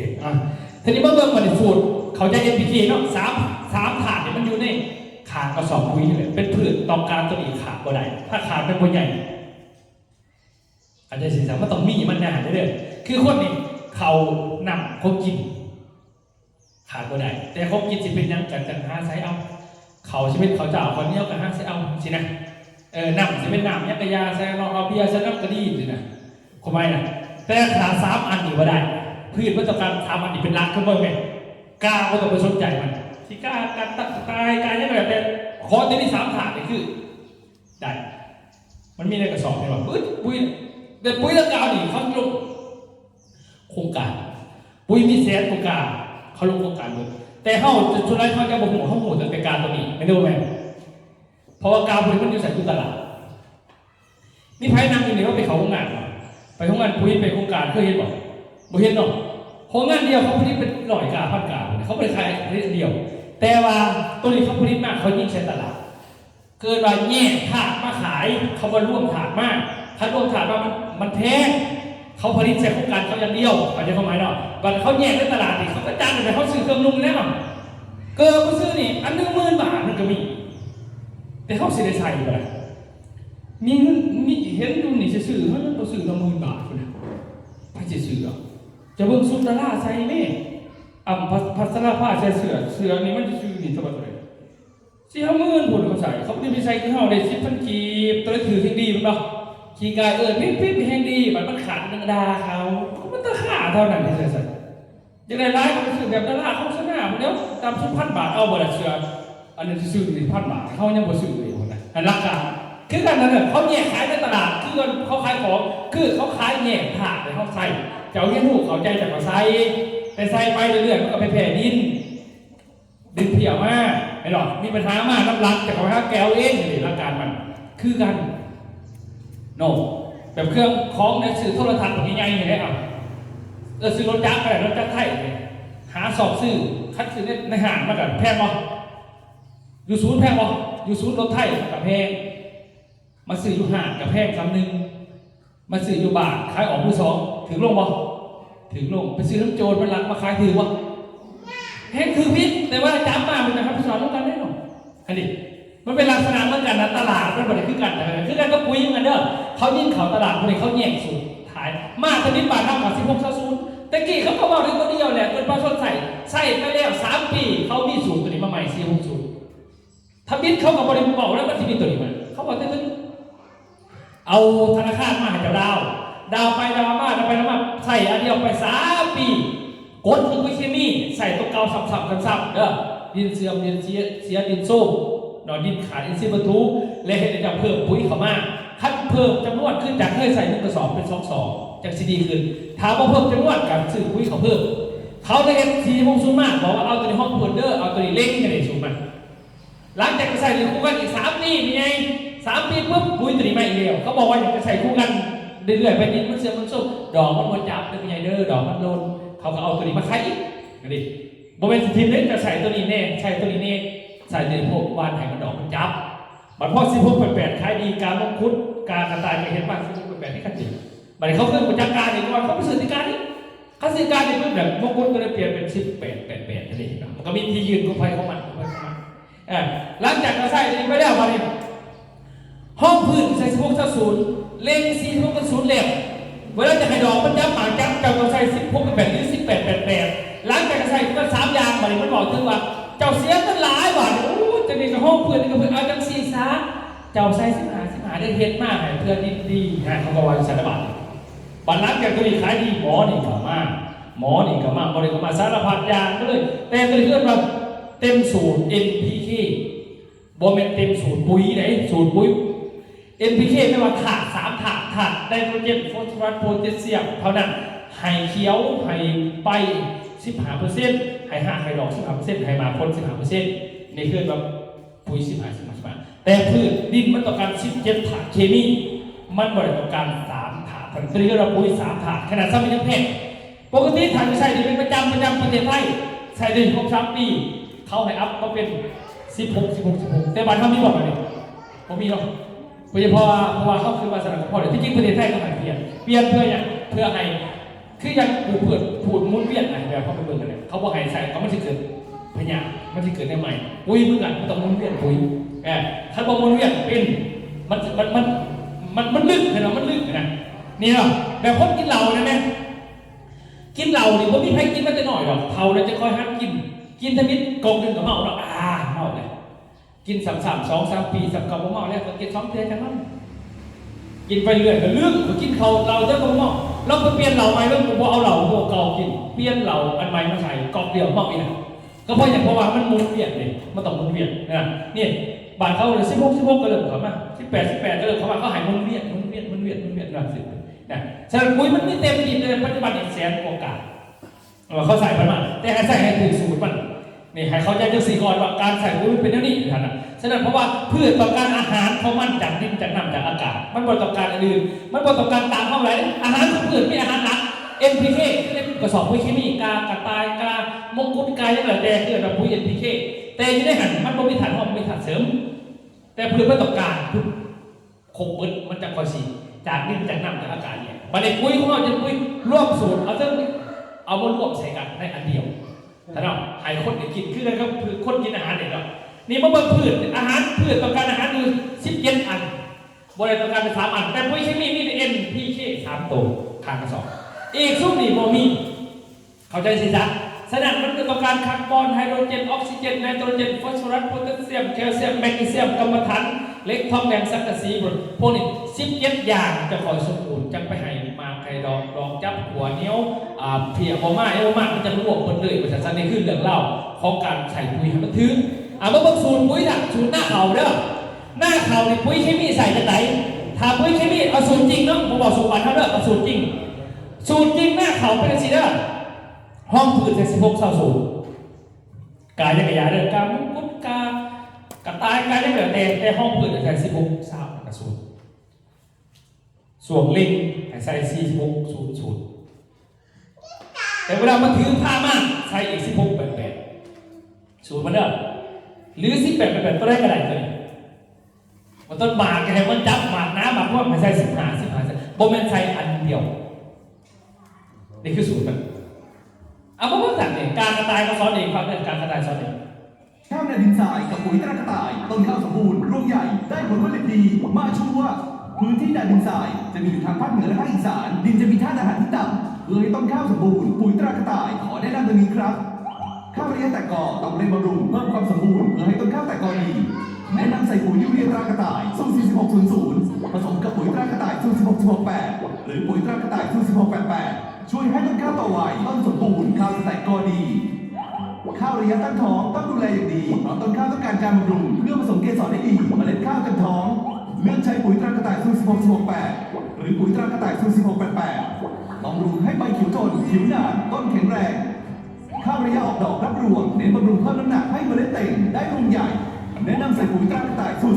15-15-15กระต่ายดำ เพื่อบำรุงเมล็ดข้าวในช่วงสร้างน้ำนมสร้างแป้งให้ข้าวรวงใหญ่เมล็ดสวยปลูกข้าวในดินทรายต้นข้าวสมบูรณ์รวงใหญ่ได้ปริมาณข้าวเยอะต้องปุ๋ยตรากระต่ายปุ๋ยอันดับหนึ่งในใจชัวร์เด็ด ก็เลยคือสูตรเขาจริงๆเดี๋ยวนี่คือสูตรมันเขาใส่ต้องให้โฆษณาโทรทัศน์เนี่ยเขาโฆษณารวบเดี๋ยวคุยโทรมันแทงเขารวบมันบริเท่าติดกาเขาแต่เขาใส่พื้นปริมาณขนาดจะไหน1 กระสอบ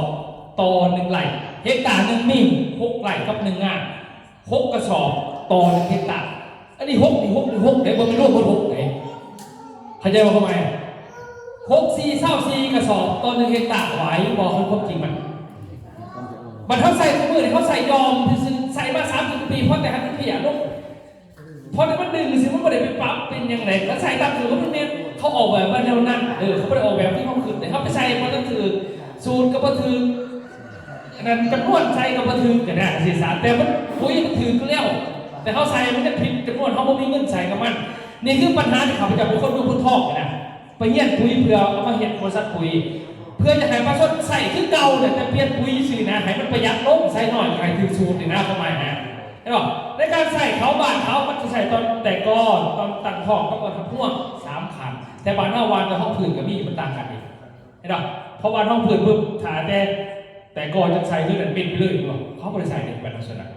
คือว่าใส่บนพื้นกันเขาเนี่ยจะสุพริตลงหน้าแซงกันปีนึงจะต้องใส่เกี่ยวกันนะจากสูงเห็นป่ะนี่คือหลักการใส่แต่บ้านเขาก็มันใส่ได้เพราะว่าบ้านเขามีโครงการหลายซอยเกษตรกรเห็นบอกเศร้าหน้าด่าตายหลายคนได้บ้านเขาปีนี้ซอยปีหน้าเก็บขึ้นดีก็เอาไปใส่ดีไหมสิมันลายแต่ประเดี๋ยวเพื่อเห็นบอกบ้านเขาแต่บ้านเท่านี้พวกเขาเป็นอีกเรื่องก็ดีนะครับดีแบบนึงแต่มาอุ้มใจก็มาใส่ปุ๋ยนี้นะเขาจะพยายามเก่งใส่ร้ายไปมีปัญหาเกิดขึ้นทุกโบยูเพชรหายดินแต่คือดินโบมีฐานอาหารเห็นบอกจุดป้าเป็นอาเพื่อไปหลายปีไม่ได้บ้านเน่าที่ใส่แต่2 สูตรบ่ไปใส่ถึงไหนใส่ตามเงินในกระเป๋าไม่บอกเขาบ่ได้ใส่ตามสูตรมันเขาใส่แต่ห้องผืนที่พวกชุดเลงที่พวกชุดกระเหลี่ยวแล้วมันปีขนาดซับนี่นะเขาใส่ปุ๋ยมา30 กว่าปียูเรียนี่นะครับยูเรียมันไนโตรเจนตอนห้องผืน 16% ตอนเลง 16% รวมกัน 62% ตอนระดูเพราะถ้ารวมวันหน้าทงกันเห็นถึงหน้าแซงเห็นถึงหน้าปีคะแนนมา2 เทื่อปืนแพ้บวกกันแต่ละปี100%มันขาดได้หนานิดเป็นจะได้บาทมันเห็นเป็นผืนเขียวกับจริงทุกท่านใหญ่จะซื้อขั้นก้นกับใหญ่จะซื้อนะจักจังนะซักตัวใหญ่ตามอายุเนี่ยแต่ทำจักจังมุมนี้ยังนะเกิดว่าเขียวแล้วก็ลบพอในตัวเย็นไม่เป็นที่มันน้ำตาลคนกินน้ำตาลร้ายที่ทำตอนนั้นเห็นแต่อ้วกเห็นแต่อ้วนน่ะแต่เวลาเจอพยานในของนายคือเขาเข้ากันหน้าเข้ากันใส่ในตัวเย็นนั้นอ้วกแล้วคนต้มมามันกระทับลมพัดมากระทับพยานมันอ่อนขนาดนี้แล้วพอท่านพ่อว่าพยานมันน้ำมันนั่นนี่พยานมันน้ำมันมันเคี้ยวสิแล้วพยานมันน้ำมันก็คือในเตรดที่มันอยู่ในดินที่จะใช้ปุ๋ยในตัวเย็นมันดูดซับขึ้นมาหาไปเคี้ยวมันดูดเพียมาเพียบางคนบอกไม่ใช่คือเพียร้านเจ้าโอ้มันเห็นหน้าเขาเคี้ยวมันเลยมากผมเห็นเพียมันมีตาที่เจ้าเห็นเนี่ยตาตัวซื้อ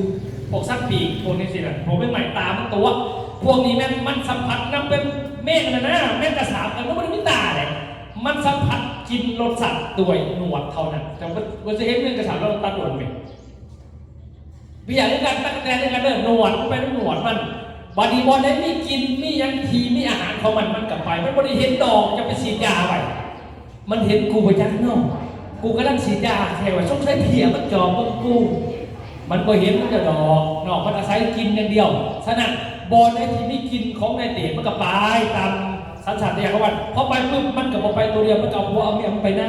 ำมันก็ไปผลิตลูกอยู่ห่างเพื่อมีบอลกินมันก็ดูดซับแล้วพวกเขาจะแล้วนี่เพียฟองเพียไฟมันก็ลงดูดซับตัวนี้นะกินเป็นอาหารของมันก็ใหญ่ตามนั้นมันเป็นพิษของเงี้ยวเพียทีเพียนะมันเป็นโต๊ะใส่เข่าเจ้าเฮ็ดให้เป็นเกิดตัวนี้ขึ้นมานี่คือปัญหามันแต่เจ้ากันบางคนเราพ่นไปแล้วมันขึ้นมาใหม่ยุคหาจียุคเฟซบุ๊กนี่มันแบบเพียขาวมันตายนี่มันจะตายจังตายจะฉีดตัวนี้ไป3 มื้อลิ้นของยาฉีดจะกระเบิดแล้วหน้าขามันก็มีเพียมันก็เอามาเอ็กดิแล้วมันหาของกินเนาะของยาแพทย์จะไปแก้ปลายเหตุมันพอแก้ต้นเหตุนะข้อหมายแบบเดียวกันครับหนามปูมนะหนามปูมเขาปูมหนามหรือหนามปูมไปเห็นปลายทางคุณ มันคุณเทไปตัดทอมันก็คุณอีกว่าคุณเทตัดทออีกคุณนี่จะไปเบิ่งว่าปรับผลที่จะไปดูน้ำจีซีมาบริจาคไม่หรอกก็ลองปีนหางปั่นไปสนามมันใช้บอกไปเลยนี่มันไม่แก่ต้นมันไม่แก่ต้นตัดเขาเพราะต้นทุกข์แล้วความสูญทอใช่ไหมอันนั้นลักษณะเหมือนกันแสดงว่าบอกพี่มาจากฉันมาจากต้นเหตุก็คือในเตะมันไหลอยู่ในทงงานจบงานตัวเองเจ้าจะซื้อยังว่าผลมันก็มาที่เก่าใช่ไหมผ่านรันไปยังรณรงค์กันมาให้ลดการใส่ปุ๋ยเคมี NPK ในหลายเพราะว่าตัวนี้คือตัวสารในเตรดเฮ็ดให้มันอยู่ในทงหน้าเจ้ามันเป็นอาหารของเพียงนั่นเองเพราะนั่นแหละเรื่องของมันสนันขาใส่ต่อนี่ในประเทศไทยก็ใส่หลายมันดินกับเสียยังกับเสียมันมีปัญหาไปมันปรับคา pH ดินกับตาเป็นกรดเป็นด่างผิดปกติเห็นไหมพืชทุกคนบางอันเป็นยันกันเดียวมันกำลังสีเหลืองกับใช้อีกกับเขียวอีกได้ใบเพื่อเราพืชบ่าใบอันนี้พืชไนโตรเจนมันกินถ่านไนโตรเจนสูงบ่าใบมาต้องทำไปเห็นเนื้อมันตะกะแตนมันบริบาลแต่มันนี้มันก็เอาบัวมันมาหนักเลยว้ายเกินบัวผอมที่มันไม่บอกท่านได้บอกนี่นักวิชาการบอกว่าง่ายๆเจ้าก็มีอาหารแค่บัดนี้ผมมีอาหารในดินอีกมันเห็นเกิดโรคของไปแห้งโรคลำต้นเน่าโรคกลับไปเน่าโรคจุดชี้ต่างๆตามมาก่อนใส่ปุ๋ยกำลังดิบกำลังดีมากำลังสั่งไปตอนสีเกียวมาหักคงห่วงอันนี้บอกอันนี้เกินขึ้นได้จากประหยัดในดินเห็นไหมพอเขาเอาในทงหน้ามันเป็นบอลปลูกสื่อจะเขาโง่จากไปในดินนี่ไงนี่แสดงเกิดโรคไม่หักคงห่วงอันนี้มันหลายอันนี้คือเรื่องเล่าครับสูตรมันต่างๆมันจะแก่มากโดยเฉพาะตัวนี้บอกปุ๋ยต่างๆก็ซ้อนร้ายแต่ว่าเขาไม่ได้ตามกันเขาเห็นตามเขาเองเขาจะเขาจะบานเขาเห็นตามเขาเองก็เลยเห็นปุ๋ยเก่ากับเซนโนนมาบ้างโอเคจะเห็นตามเจ้าเองไม่ใช่ปุ๋ยข่อยแต่ให้อาหารเท่ากับสูตรของเคมีเขาเห็นมาขยับเข้ามานะเพราะว่าเขาจะเป็นตามสูตรเคมีเขาเห็นไม่ได้1เงิน2มาเวลาเขา3มาควบคู่ที่เขาใส่ใจเรื่องนั้นมันบ่มีเขายังไม่ได้คิดว่าพอเห็นหน้าแม่เห็นหน้าเห็นให้มันแบบว่าเอาสูตรด้วยว่าเจ้าเห็นตามใจเจ้านะแต่ว่าเอาพวกผมไปใส่เท่านี้นะแต่มันได้อาหารเขากับเต็มสูตรที่เพิ่นสอนมากของปุ๋ยเคมีเขาเสียใจนี่คือเรื่องเล่าเพราะมันคือว่าตามใจเขาอันนี้แล้วนี่ปื๊ดเขาจะไปเฮี้ยนจากปุ๋ยตามกันนะเขาไม่สูตรเขาสะพกแต่ว่ามันเป็นตามใจเลยข้างหน้าแต่ก่อนจะไหนมันมีว่าเนี่ยมันไม่สูตรยังเนี่ยสูตรเนี่ยปั้นได้ยังปึ๊ดเนี่ยเขาไปเฮี้ยนมากเลยสิเป็นขอไปจนขนาดปุ๋ยการกระต่ายเองเขายังแนะนำให้ใส่ขั้นจะให้ดอกแคปซูลต้องเอายังต้องเอาอาหารเสริมเขามานำอันนี้เขายังไงเอาเขาก็เป็นอาหารเสริมเองแคลซีเมนต์ต่างๆเอามาขายคือกับปุ๋ยเคมีของเขาใช่ไหม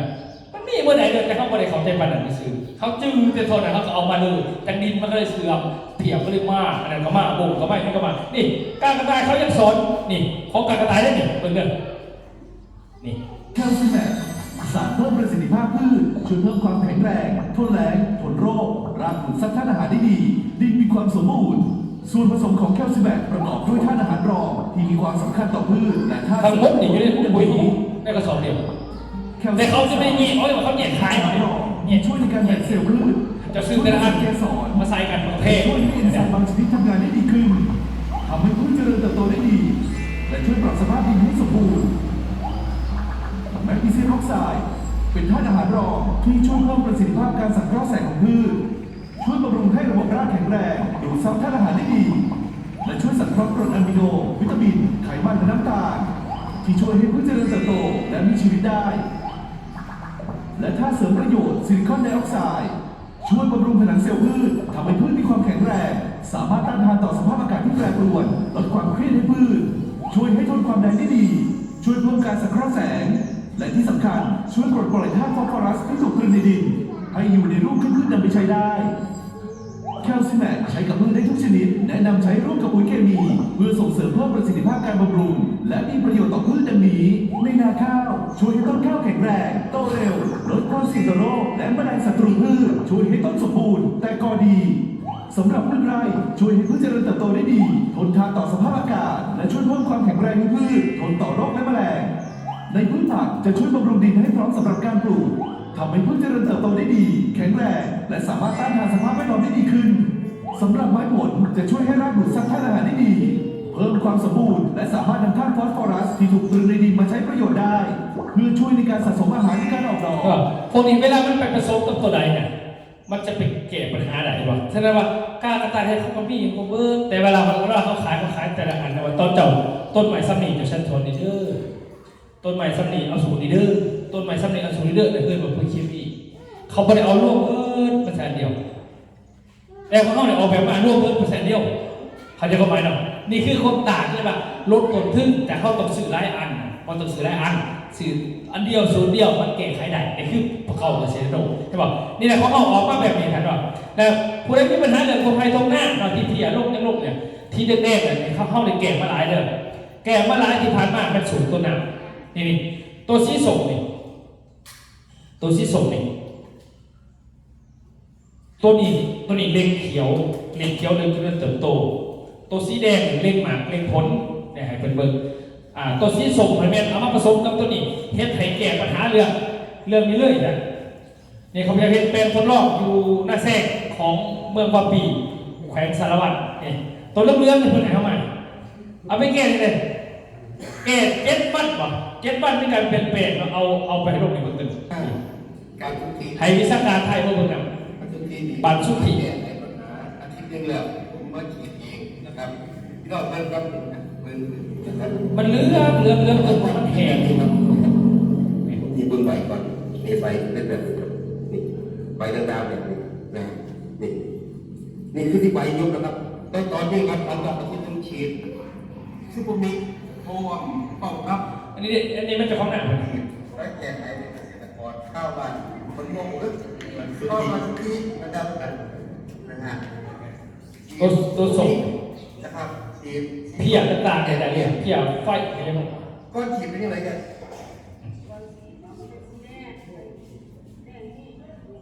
เหลือง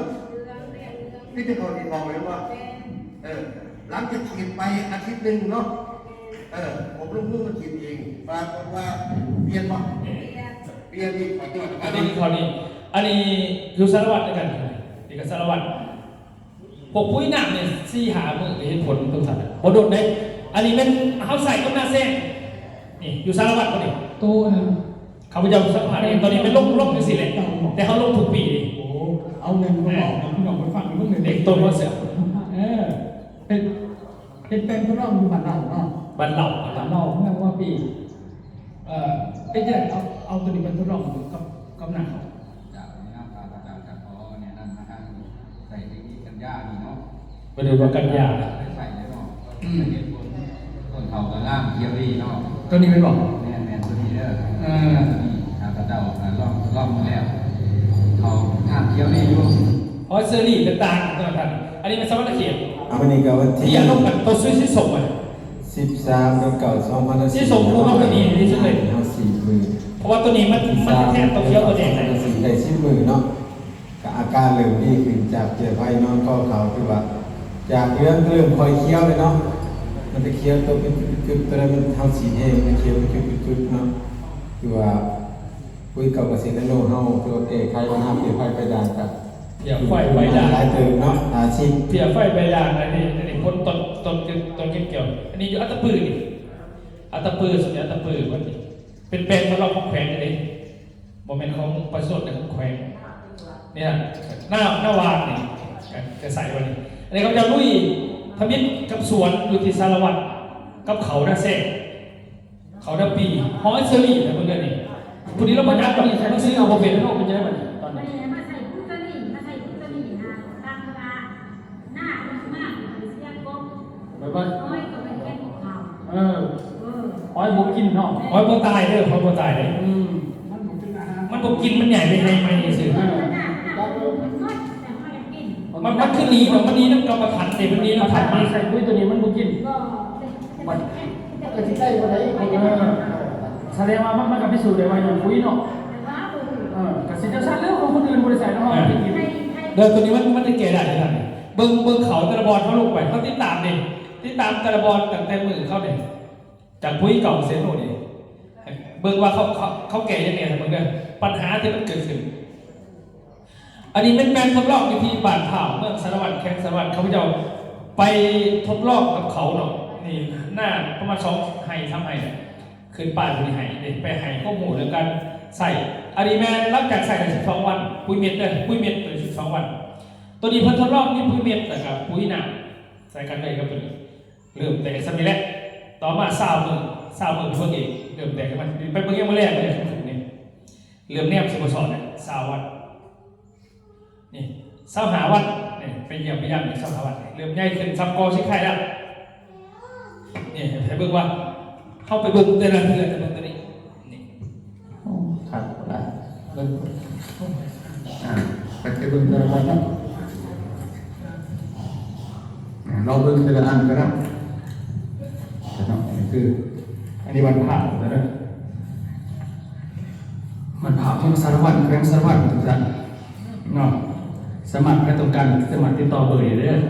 02058260099คุยเก่ากับเซโนอันนี้เป็นซักที่จะนำใส่คุยเก่าเซโนทุกท่านน้องของบริษัทพาสโคลาช้าออกข่าวจำกัดเพียงผู้เดียวเนาะอันนี้มันทีมงานทำเป็นกศไปยังมาแรกอันนี้เป็นเจ้าของไปเบิ่งเจ้าของหน้าเป็นหมด คือว่าส่วนมากที่มีลุงเปิดตลาดเมืองสารวัตรนี่คือว่าบอกพี่บังนะ อันนี้น่าแซ่บเนาะอาจารย์ยังซีบดเดียวขาดขนาดว่าเขาเริ่มตัวนี้แล้วเขาจะให้เขาจะใส่เงินเขาใส่เนี่ยแน่นอนเดี๋ยววันนี้เรื่องนั่นเรื่องนั่นเรื่องการเพิ่มบุกเพิ่มต่างที่ตามเลยอันนี้มาหา35 วันตรงไหม35 วันปุ๋ยเขาได้นี่ไปนับกองนี่เจ้าของหน้าเพิ่นคนนี้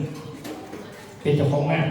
เราเขาเสียแบบอันนี้คือผักที่เขาลุยน่าเซ่ตัวนี้มาสัมผัสของเพิ่นนั่นน่ะผู้ใส่มันนี้วันที่เท่าไหร่บ่18เนาะ18 เดือน 2 ปี2025เนาะเฮามาลงตัวนี้ได้ที่มื้อแล้วบ่เกี่ยวกับที่ว่าเฮาเริ่มจะคุยชื่ออะไรประมาณเดือนปลายเนาะประมาณเดือนปลายว่าเราลองก็ลงมาตอนนั้น25 วันเดือนประมาณอะไรไปติดตามแต่ละเดือนนี้จนการเปลี่ยนแปลงเดือนได้หนึ่งเพราะเนี่ยพอได้สังเกตมันได้เริ่มต้นมากว่ามันมีการเปลี่ยนแปลงเจอที่จะบอกถึงมาในเบิ่งไปตัวนี้มันนี่บอกตัวนี้ไม่เท่าเดิมไปนับกอนับยังนับกอมันใหญ่สำใดล่ะ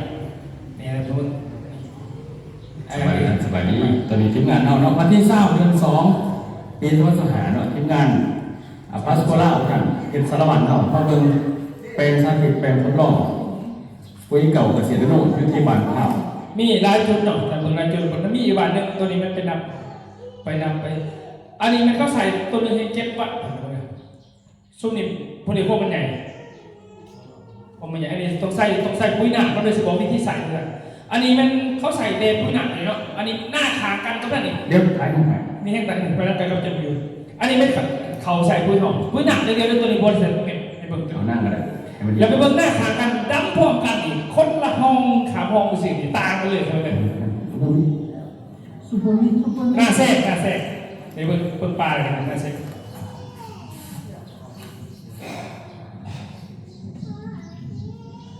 อันนี้เป็นภูเขาอันนี้เป็นภูเขานี่เป็นเขาดำเลยครับยังไม่จับคือกันเป็นเรือคือความต่างครับนี่เรืออยู่ดำของคนกันเหมือนกันอันนี้เป็นปุ๋ยของเรามี4 ปุ๋ยเรามี14 มื้อเขาติดตามอีก14 มื้อเขาติดตามอีกตัวนี้มันใส่ปุ๋ย7 วัตต์7 วัตต์เขียนตัวนี้แม่นบ่รู้ซั่นนี่วันที่เขียวนี่แม่นบ่อันนี้คืออันนี้แม่เจ้าของหน้าจะพึ่งตรงหน้าเพิ่นพาไปเบิ่งหน้าตรงหน้าอันนี้เจ้าของหน้าเพิ่นว่าหน้าของหน้าเพิ่นบ่ได้งามอีกเอาถามจะเขาเบิ่งว่าอันนี้คือจะคันอยู่คุยนี่โอเคเนาะได้อยู่เนาะขนาดใน7 มื้ออันนี้มัน7 มื้ออันนั้นหน้าเพิ่นอยู่ผ่านหน้ามื้อนั้นเพิ่นว่านี่เพิ่นเจ้าของหน้าเพิ่นมาบอกเห็นแล้วปันมื้อบ่มั่วไปหลอกเบิ่งต่างนะติดตามเลยแต่จุดเขาติดตามจนสุดเลยนะติดตามจนได้มือถอดเกี่ยวก็จะมีแต่เขาเก็บไว้ดีเพราะเขาจะได้ผ่ามาหลินมาเบิ่งตัวจริงวันอะไรเนี่ยนี่คือผ่าของอันนี้ผู้ใดเนี่ยที่พี่น้องปลูกกาแฟป่ะกาแฟ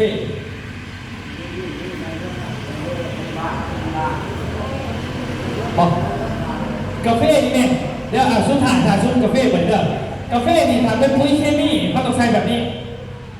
สูตรของกาแฟนี่มันเขาใส่ปุ๋ยเคมีเขาใส่หลายสูตรเลยเด้อเพราะว่าในส่วนสูตรเขาใส่มันจะมีทำเป็นการกระจายกับมี15บวก4สูตรปีที่มิดและปีที่2ใส่ตัวนี้ผสมกับตัวนี้ถ้าสูตรเคมีถ้าสูตรปุ๋ยเคมีปีที่3ตัวนี้ก็ผสมกับตัวนี้สูตรมันใส่หลายแบบปีที่4ใส่ตัวนี้กับตัวนี้ได้ส่วนเขาเก็บเกี่ยวกับเดเลยแต่ว่าวันนี้เวลาเขาใส่ปุ๋ยยังเหลือเตนถ้าอยากให้มันดีสุดดูปากซองแม่แข่เอาฮิวมิกมาผสมฮิวมิกนี่กิโลละ1,000 กว่าบาทกิโลหนึ่งเขาต้องมาผสมเองจะค่อยใส่ตัวนี้แหละชุบที่เขาไปให้ปุ๋ยมาทำนี้นี่โมเป็นสิลป์หน้าขายได้น้อยมาตรงๆซะเขาอยากเห็นตลาดกาแฟวันนี้ที่งานกาแฟเขาหลายเขาเรียกว่าอาจารย์เขาว่าขั้นว่าสิเห็นดูพี่เพื่อนเมย์นี่สิเป็นผู้ทดลองก่อนแล้วก็สุดท้ายปุ๋ยน้ำแต่ว่าบ้านเมืองเขานี่เขาต้องเอาพกดำๆใส่น้ำใดเพราะว่าต้นนี้เพราะว่าผู้ไฟเก่ามันเป็นดินอยู่ดิเขาเอามาผสมเขาเก็บหลังเขาอยากเอามาผสมลงมาเดียวก็เลยเอาฮีมิกมาอยู่ในปุ๋ยตัวนี้ในห้องการขายนะเอามาใส่ไปกันเนี่ยจากนี่นะไปปั๊มดินปั๊มจูนเก่าดูกันมันจะได้ดินด่วนช่วยดินแข็งแห้งแต่ใครจะไทยพืชเป็นใหญ่ไว้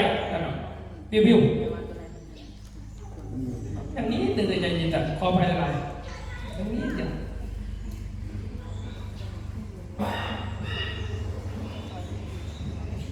ถ้ามาเข้าใจเกี่ยวกับปุ๋ยเนาะคือปุ๋ยเขาเนี่ยมันจะมี2 สีเด้อมันจะมี2 สีเพราะว่าตัวนึงเป็นปุ๋ยเม็ดปุ๋ยปกติเนาะปุ๋ยเม็ดหนึ่งเม็ดสีดำๆมันจะเป็นสารฮิวมิกตัวนี้ลองเสิร์ชเข้าไปเบิ่งทั้งอินเทอร์เน็ตเด้อว่าจะเป็น Google หรือว่าทั้ง YouTube เนาะเสิร์ชเข้าไปเบิ่งว่าฮิวมิกกิโลกรัมละ1,500 บาทต่อกิโลกรัมที่เขาใส่เข้าไปในกระสอบปุ๋ยเขานี่เนาะเพราะฉะนั้นปุ๋ยเขามันจะมี2 สีเนาะ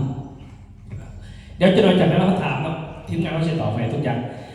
กาแฟเขาอันดับ1เลยคู่มือเขายึดเกือบทุกหมู่บ้านเขาก็ปักซองเขาลงปุ๋ยเนี่ย4 มื้อว่านี่7 พวกล่ะมันเป็น7 ตันเลย7 ต้นพวกหนึ่ง32 ต้นมาเนี่ยมื้อนี้เขาก็ลงไปสับนี่แหละรอบตัวนึงมันเป็นผมที่ถ่ายลงนี่6 เดือนนี่ต้นพินาเก็บใหม่นี่นะว่าต้นนี้ของเขามันเป็นปุ๋ยที่ไฮไลท์ของเขาว่าปุ๋ยเนาะสูตรของเขาเป็นนี่เบอร์ขากระสอบเขาจะเก็บแบบนี้เลยจะมีเหล็ก3 ตัวแบบนั้นมันจะมีฮิวมิก 48% ก็คือตัวมันเห็นดินตายดินเสียดินรวดช่วยดินที่แบบว่ามันดึงปุ๋ยเก่าใส่ก็ได้บานเขาไปพึ่งไปน่ะปุ๋ยเก่าที่เคยใส่มาปีมันกับเพื่อนกินขึ้นได้เลยบอกไหมมันเป็นปนประกอบอะไรคล้ายๆกับว่าตัวเขาใส่ปุ๋ยผ่านมาหลายปีนะลงไปพื้นดินมันสูงดินมันเข้มเนี่ยมันผูกแขนผูกขาไว้คือโจมผูกไว้มันไปทำงานก็ได้นะมันต้นนี้ไปพึ่งมันเป็นปนล็อกกันเดี๋ยวให้จะกินปุ๋ยเก่าขึ้นมาต้นนี้มันซอยคือเรามันเป็นแก่ต้นน่ะนะดึงเอาทหารที่จะวิ่งไปตะก่อนน่ะที่มันจากต่อสู้อยู่ที่ผ่านมาปุ๋ยเคมีเขาลงมันบ่ต่อสู้พอดินมันตึงไปมันมัดไปเอาสิลงไปปุ๊บมันเป็นพดหลอกมันต่อสู่ซอยเราดึงตัวเก่าใส่ปุ๋ยมา10 ปีมาทำงานขึ้นเข้าไปนะตัวนี้ฮิวมิก2เป็นอะมิโนเนาะอะมิโนตัวนี้มันเห็นไหมเพื่อสะเคาะแสงแดดดิ่งแล้วก็ไหวเนาะตัวนี้ตัวขี้เหล็กเนี่ยตัวนี้นี่มันไล่เคมีเก่าเสียเนี่ยออกจากดินที่เขาลงไปเนาะตัวนี้นี่เห็นไหมเกิดกุ้งเขียวบอกก่อนมีแต่10%เท่านั้นถ้าเอาปุ๋ยแต่ว่าจะให้100%ข้าเจ้าอยากใส่ปุ๋ยเป็นกิโลบาทให้เอา46%ใส่น้ำ1 ต่อ 5ก็ได้เพราะว่าตัวข้าวเขียวมันได้10%ผมจะบอกไปฟังเพราะเขาบอกเน้นตัวนั้นเน้นให้มันทำงานกับดินเหมือนกันครับพวกมันคงระยะยาวขั้นอยากใช้ขั้นเราไม่อยากใช้เคมีเลยเอาปุ๋ยหนักเอาไปใส่น้ำจบเก่งตัวนี้ได้เขาจะทำไมเนาะเพราะว่าจะสูตรปุ๋ยเนี่ยแค่เราจะเอา46%มาใส่ปุ๋ยมันจะกลายเป็นปุ๋ยเคมีทันทีถ้าเป็นกลายเป็นปุ๋ยเคมีปุ๊บเขาลงโฆษณาทันทีสีสันของไม้นะเสร็จแล้วเขาต่อดูในโฉกกฎหมายไว้นำฉะนั้นตัวนี้แหละลงไปต้นไม้ใบหญ้าต่างๆเนี่ยพวกเนี่ยที่ดอกที่เลยแต่ลงไปทวิตมันจะแก่หนาดินก่อนต่อมามันบำรุงดินสอบแซมดินในการดึงธาตุอาหารเก่ากลับขึ้นมาคือถ้าพิษเขาลงนี่ปักซองก่อนแก้ปักซองเนี่ยนี่เนี่ยปุ๋ยอื่นนี่ง่ายเลยแต่ว่านี่นะเนี่ยเขาปลูกตามธรรมชาตินี่มันมีปัญหาเกิดขึ้นราคาแคลเซียมไม่บอกต้นง่ามแต่ว่าบัดใหญ่ขึ้นมาเป็นแบบนี้หลายหรอนี่ลงไปทวิตปุ๊บนี่ปุ๋ยเขาลงไปปุ๊บมันจะเห็นไหลลนหน่อไว้เด้อมันต้องตกใจเลยมันจะลนตัวเลือกหินปุ๊บหลุดเลยลงไปกาแฟ แล้วมัน13กับไปขึ้นมาอันนี้คือตัวเองเลยโรคปวดซองนี่เขาขายตัวนึงนี่ซีดอุ้ยซีดก่อนซีดกำลังซีดความต่างมันเป็นอะไรมาต่างๆมาพุทธเห็นไว้ช่วงเก็บแล้วสีฝ่าใส่เพราะว่าขั้นสีตัวเขียวเพราะว่าเมื่อคนออกลูกแล้วต้องการทานอาหารต้องการการดูแลขั้นสันบ่ได้หูดกับจากคนไปหูดเขาบริเกณฑ์เด้เขาก็หูดเลยเนาะหูดเลยมันก็เป็นแผลมันอักเสบเลยฉะนั้นปุ้ยเขาเป็นสองเฮ็ดมากเฉพาะกาแฟนี่ขายดีพอดีเข้าลงไปเอาเลย นี่นะ ตัวนี้ใส่ตัวเขียว ใส่คุยกับ นี่เขาใส่พันมาได้ดี ใบนี้ทุกทาง คนนิดหน่อย กาแฟเรือผู้ดินแดงเนาะ ใบฟูดินเดง ดินแดงเรือ อันนี้พูดเลยอันนี้เขาไปสอบสวนเก่าเขาจะตั้งเดียว ว่าคนจะสมมาใหญ่ บัตรผู้ดินอ่อน ไว้จะหวานแล้วเว้ยยังไงคิดปกติเล่นวันเดียว โดยหมากมันใหญ่ไว้ครับผมเนาะโดยเฉพาะที่เข้าฉีดปุ๋ย ชวนคอย ข้าวโพดจีนนะเนาะ อยู่กับเพื่อนบริษัทยังมาก็ยังซ้ำอันนี้แหละ ยังหน่อย ยังหน่อยซ้ำนี่ โดยสัปนี้เนาะหมากที่บ่ได้ฉีดปุ๋ยเฮาเนาะ บริษัท แต่ตัวได้ฉีดปุ๋ยเฮาเลยหมากโดยหมักใหญ่นี่ตัวได้ฉีดปุ๋ยแล้วก็ใส่ปุ๋ยกับเกษตรหน้าลูกมองมี3ไม้เนาะบ่เนาะ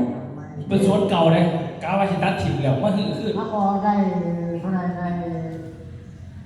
ใน13 เดือนแล้วเอาเกษตรหน้าลูกมาใส่ อย่างงามเลยเนาะบ่เนาะไปเลยก็อย่างงามเลยของเนื้อที่ของพอนี่จักตาเลย นี่ลูกตะบอลเนี่ยต้นน้อยก็ใส่น้อยเลย สวนที่ใส่ปุ๋ยเก่าเกษตรหน้าโน่เนาะแม่นบ่ เกือบว่าทุกบาทนะลูกเก่าสนุกปักซอง3 ปีไม่ แม่นเก็บใส่จัก2 32 32กาแฟตัวนี้เลยจักปีเลย 3 คน 3ผลอ๋อ 3 คนกับ3 ปีเลย เดี๋ยว เขาใส่พันมานี่กาแฟแบบ วัน นี้ นี้มื้อนี้เอาลงมาเบิ่ง เขียวดีเลยนะเขียวดีหมากโค้งหมากลงเราก็เดี๋ยวลงไป แต่ละจุดเนาะอันนี้ไม่พอดีตัวเขาลงเปรียบเทียบเนาะนี่คือไม่มีปุ๋ยหนักปุ๋ยเม็ดนี่คือจากปุ๋ยเนาะอันนี้เขาใส่ลงมาเลยดอกร้ายเลยดอกปุ๋ยหนักนี่มันจะซอยได้ดีมากเลยนี่เขาเก็บส่วนเก็บปีตรงนี้แห่งไรค่ะอันนี้เป็นก้อนใส่อันนี้ก้อนใส่แล้วตัวนี้ส่วนมาใส่กับเซโร่หรือก้อนใส่ไม่ใส่ปุ๋ยเม็ดนี่ฝนลงเท่านึงนี่ปัจจุบันนี่ที่เพิ่งเก็บล่าสุดนี่ตัวนี้ล่าสุดตัวนี้กาแฟเขากิโลละเศร้าพันเดี๋ยวพอออกรายการต้อนทันอีกแล้วจะออกสดเราไม่เห็นออกรายการแล้วนี่ตัวนี้ส่วนบริษัทข้างกันย่างกันจะซื้ออะไรนี่อันนี้เขาเข้านี่ตัวนี้แล้วก็ตัวนี้นี่นะแท็กซี่นี่นะว่าเป็นสีไก่เลยนี่ย่างไปแท็กซี่เลยตัวนี้หัวกันจะซื้อเนี่ยนี่อันนี้คือความต่างกันนะมันจะเจ้าของก็นี่เขาเอาเทียนนึงมันเป็นลายเลยพวกนี้30 ตันนี่ธรรมดาของขั้วเดียวก็พอแล้วนี่คือปุ๋ยใส่กาแฟพันมาตัวนี้คือเกี่ยวกับกาแฟกันเนาะแต่ยังไม่มีมากดในวันมันบริปลูกมันเนาะมันทำบริปลูกมันกับว่ากันไปมาเบิ่งราคาเดี๋ยวจะบอกราคาฟังราคานี้เนาะปุ๋ยนี่นะปุ๋ยเม็ดนี่นะปกติกระสอบนึงเขาขายกันเนาะเขาขายกันคันเป็นเงินบาทเขาขายกันสอบนึง1,200เนาะแต่เงินกีบประมาณอยู่700,000นิดนึงต้นกระสอบแต่เวลาเขาลงโฆษณาในสินะบริษัทลงสิให้กระสอบนึงเพื่อที่650,000 กีบตอนกระสอบ50 กิโลเนาะ650,000 กีบตัวนี้ตัวนึงกระสอบไปซะวันนี้โปรโมชั่นเนาะเดี๋ยวก็ขายว่านี่แหละเขาจะบอกขายขึ้นกันเนี่ยเขาถามกันดีก็เลยบอกว่าถ้าน้องซื้อเนาะ10 กระสอบแล้วเขาแถมปุ๋ยหนาไป1 ขวด1 ลิตรลิตรนึงใส่ได้50 ไร่ประมาณอยู่30 ตันลิตรนึงนะเนาะตอนนี้ถ้าเขาซื้อครบ20 ซองได้ใน1 ขวดเหลือก็ซับซีได้เนี่ยกับปุ๋ยเม็ดอีก1 กระสอบเขาหายไปเขาสิเก็บกันซื้อที่กระแต่กระสอบต้อง65,000ราคาส่งผ่อนวัดเลยส่งผ่อนเพื่อเท่าแล้วนะครับตัวนี้ก็ปุ๋ยนี่เป็นนั่นตัวนี้ส่วนปุ๋ยน้ำนี่เนาะปุ๋ยน้ำนี่ก็คือราคาลักๆมันนะเท่ากันเลยกับ กับปุ๋ยเหม็นแต่เพิ่นสิมียังเพิ่มเติมก็สิบอกเพิ่นบอกอีกเพิ่มเติมเราพัฒนาราคาอย่างส่วนกาแฟต่างๆแล้วเพิ่นมาบอกสุฟังเนาะมีพยักถามเนี่ยเพิ่มเติมบ่แล้วก็บอกไปเรื่องงานครับเดี๋ยวการเราจะตอบที่ร้านเดียวกันเอาตัวมือให้ครับที่งานนะครับ มีผู้ใดอยากถามมีอย่างเติมบอกสำหรับแชร์ประสบการณ์กันเนาะเกี่ยวกับวิชาการนำใส่ปุ๋ยเอาเนาะผู้ใดอยากถามก็สามารถถามได้เด้อเนาะเพื่อว่าเอาปลูกคือปัญหาของเพื่อนถ้ามันเป็นแบบนี้นะเขามีวิธีแก้แบบใดเพื่อให้มันได้ผลดีที่สุดมีอย่างอยากถามบ่ถ้าอีพอมีอย่างอยากถามบ่ถามไปเด้อเนาะบ่ต้องอายคุณก็ได้เนาะเพิ่นว่าคือเพิ่นบอกนะสุภาษิตของลาวเพิ่นบอกเนาะอายคู่เป็นบ่ไรก็งูนะท่านอายสู่กับเป็นบ่ไรเป็นแฟนท่านอยากจับแขนก็ต้องบอกกันก่อนเพิ่นว่าเนาะมาบอกกันเนาะมื้อนี้เนาะมีหยังสิถามบ่ถามได้เนาะเพราะว่าเฮามาแชร์เอาประสบการณ์นำกัน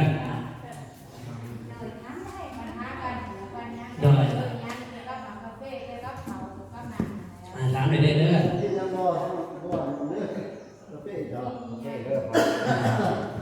เพราะว่าท่านทีมงานบริษัทเขาลงมาโดยตรงเนาะคือท่านประธานผู้ลงมาเพื่อเป็นยังไงก็มีเพื่อนส่วนเขาเข้าใจครับวิธีการรักษาตัวอย่างเป็นวิธีดีเนาะคือข้าพเจ้าก็เป็นคนกับพระท่องน้ำกันกับท่านประธานนี่แหละเนาะเอากับเฮ็ดไทยไซน่ามากตั้งแต่น้อยจนใหญ่ปัจจุบันก็ยังเห็นเลยทั้งครอบครัวมีแต่ว่าข้าพเจ้าบ่ได้เมื่อซื้อมีแต่ฝากเงินซอยเขานำค่าน้ำมันรถน้ำมันด่างต่างๆกันเอาปุ๋ยของบริษัทเอาเงยใส่แล้วแนะนำวิธีการต้องใส่ให้คือก็วิธีซื้อเนาะคือหน้าถ้าข้าพเจ้านี่ปีกายนี่เนาะสิมาบอกโซฟาเนาะปีกายนี่หน้าคนอื่นมันก็ขายกันเขาจะมาเป็นเพียเขาก็ตายไปครึ่งหนึ่งแต่หน้าพวกเขาแบบที่ใส่ผลิตภัณฑ์ปุ๋ยของเขาเนี่ยจะเขียวจะงามจะโมมีปัญหาตัวนั้นเลยนะแต่ทั้งบ้านเขาจะเป็นคนบ่มาขายให้ทั้งบ้านบ่ขายเหมือนกันบ่ขายมีแต่เอาเจ้าของตัวใส่เราปัจจุบันนี้ปีหน้านี่เขาจะเอาที่บ้านเสร็จได้ขายปุ๋ยเป็นอีกก็ปุ๋ยหน้านี่ไล่เต็มเพราะว่าเขาเห็นหน้าเขาจะใส่เห็นว่าเมื่อใดได้ผลเพิ่มขึ้นคนผลิตมันดืนเก่าหลายขึ้นเนาะเขาจะใส่มากหน้าสำหรับหน้าของเราเอง3 ปี2ที่ว่าเขาใส่ปุ๋ยตัวเนาะ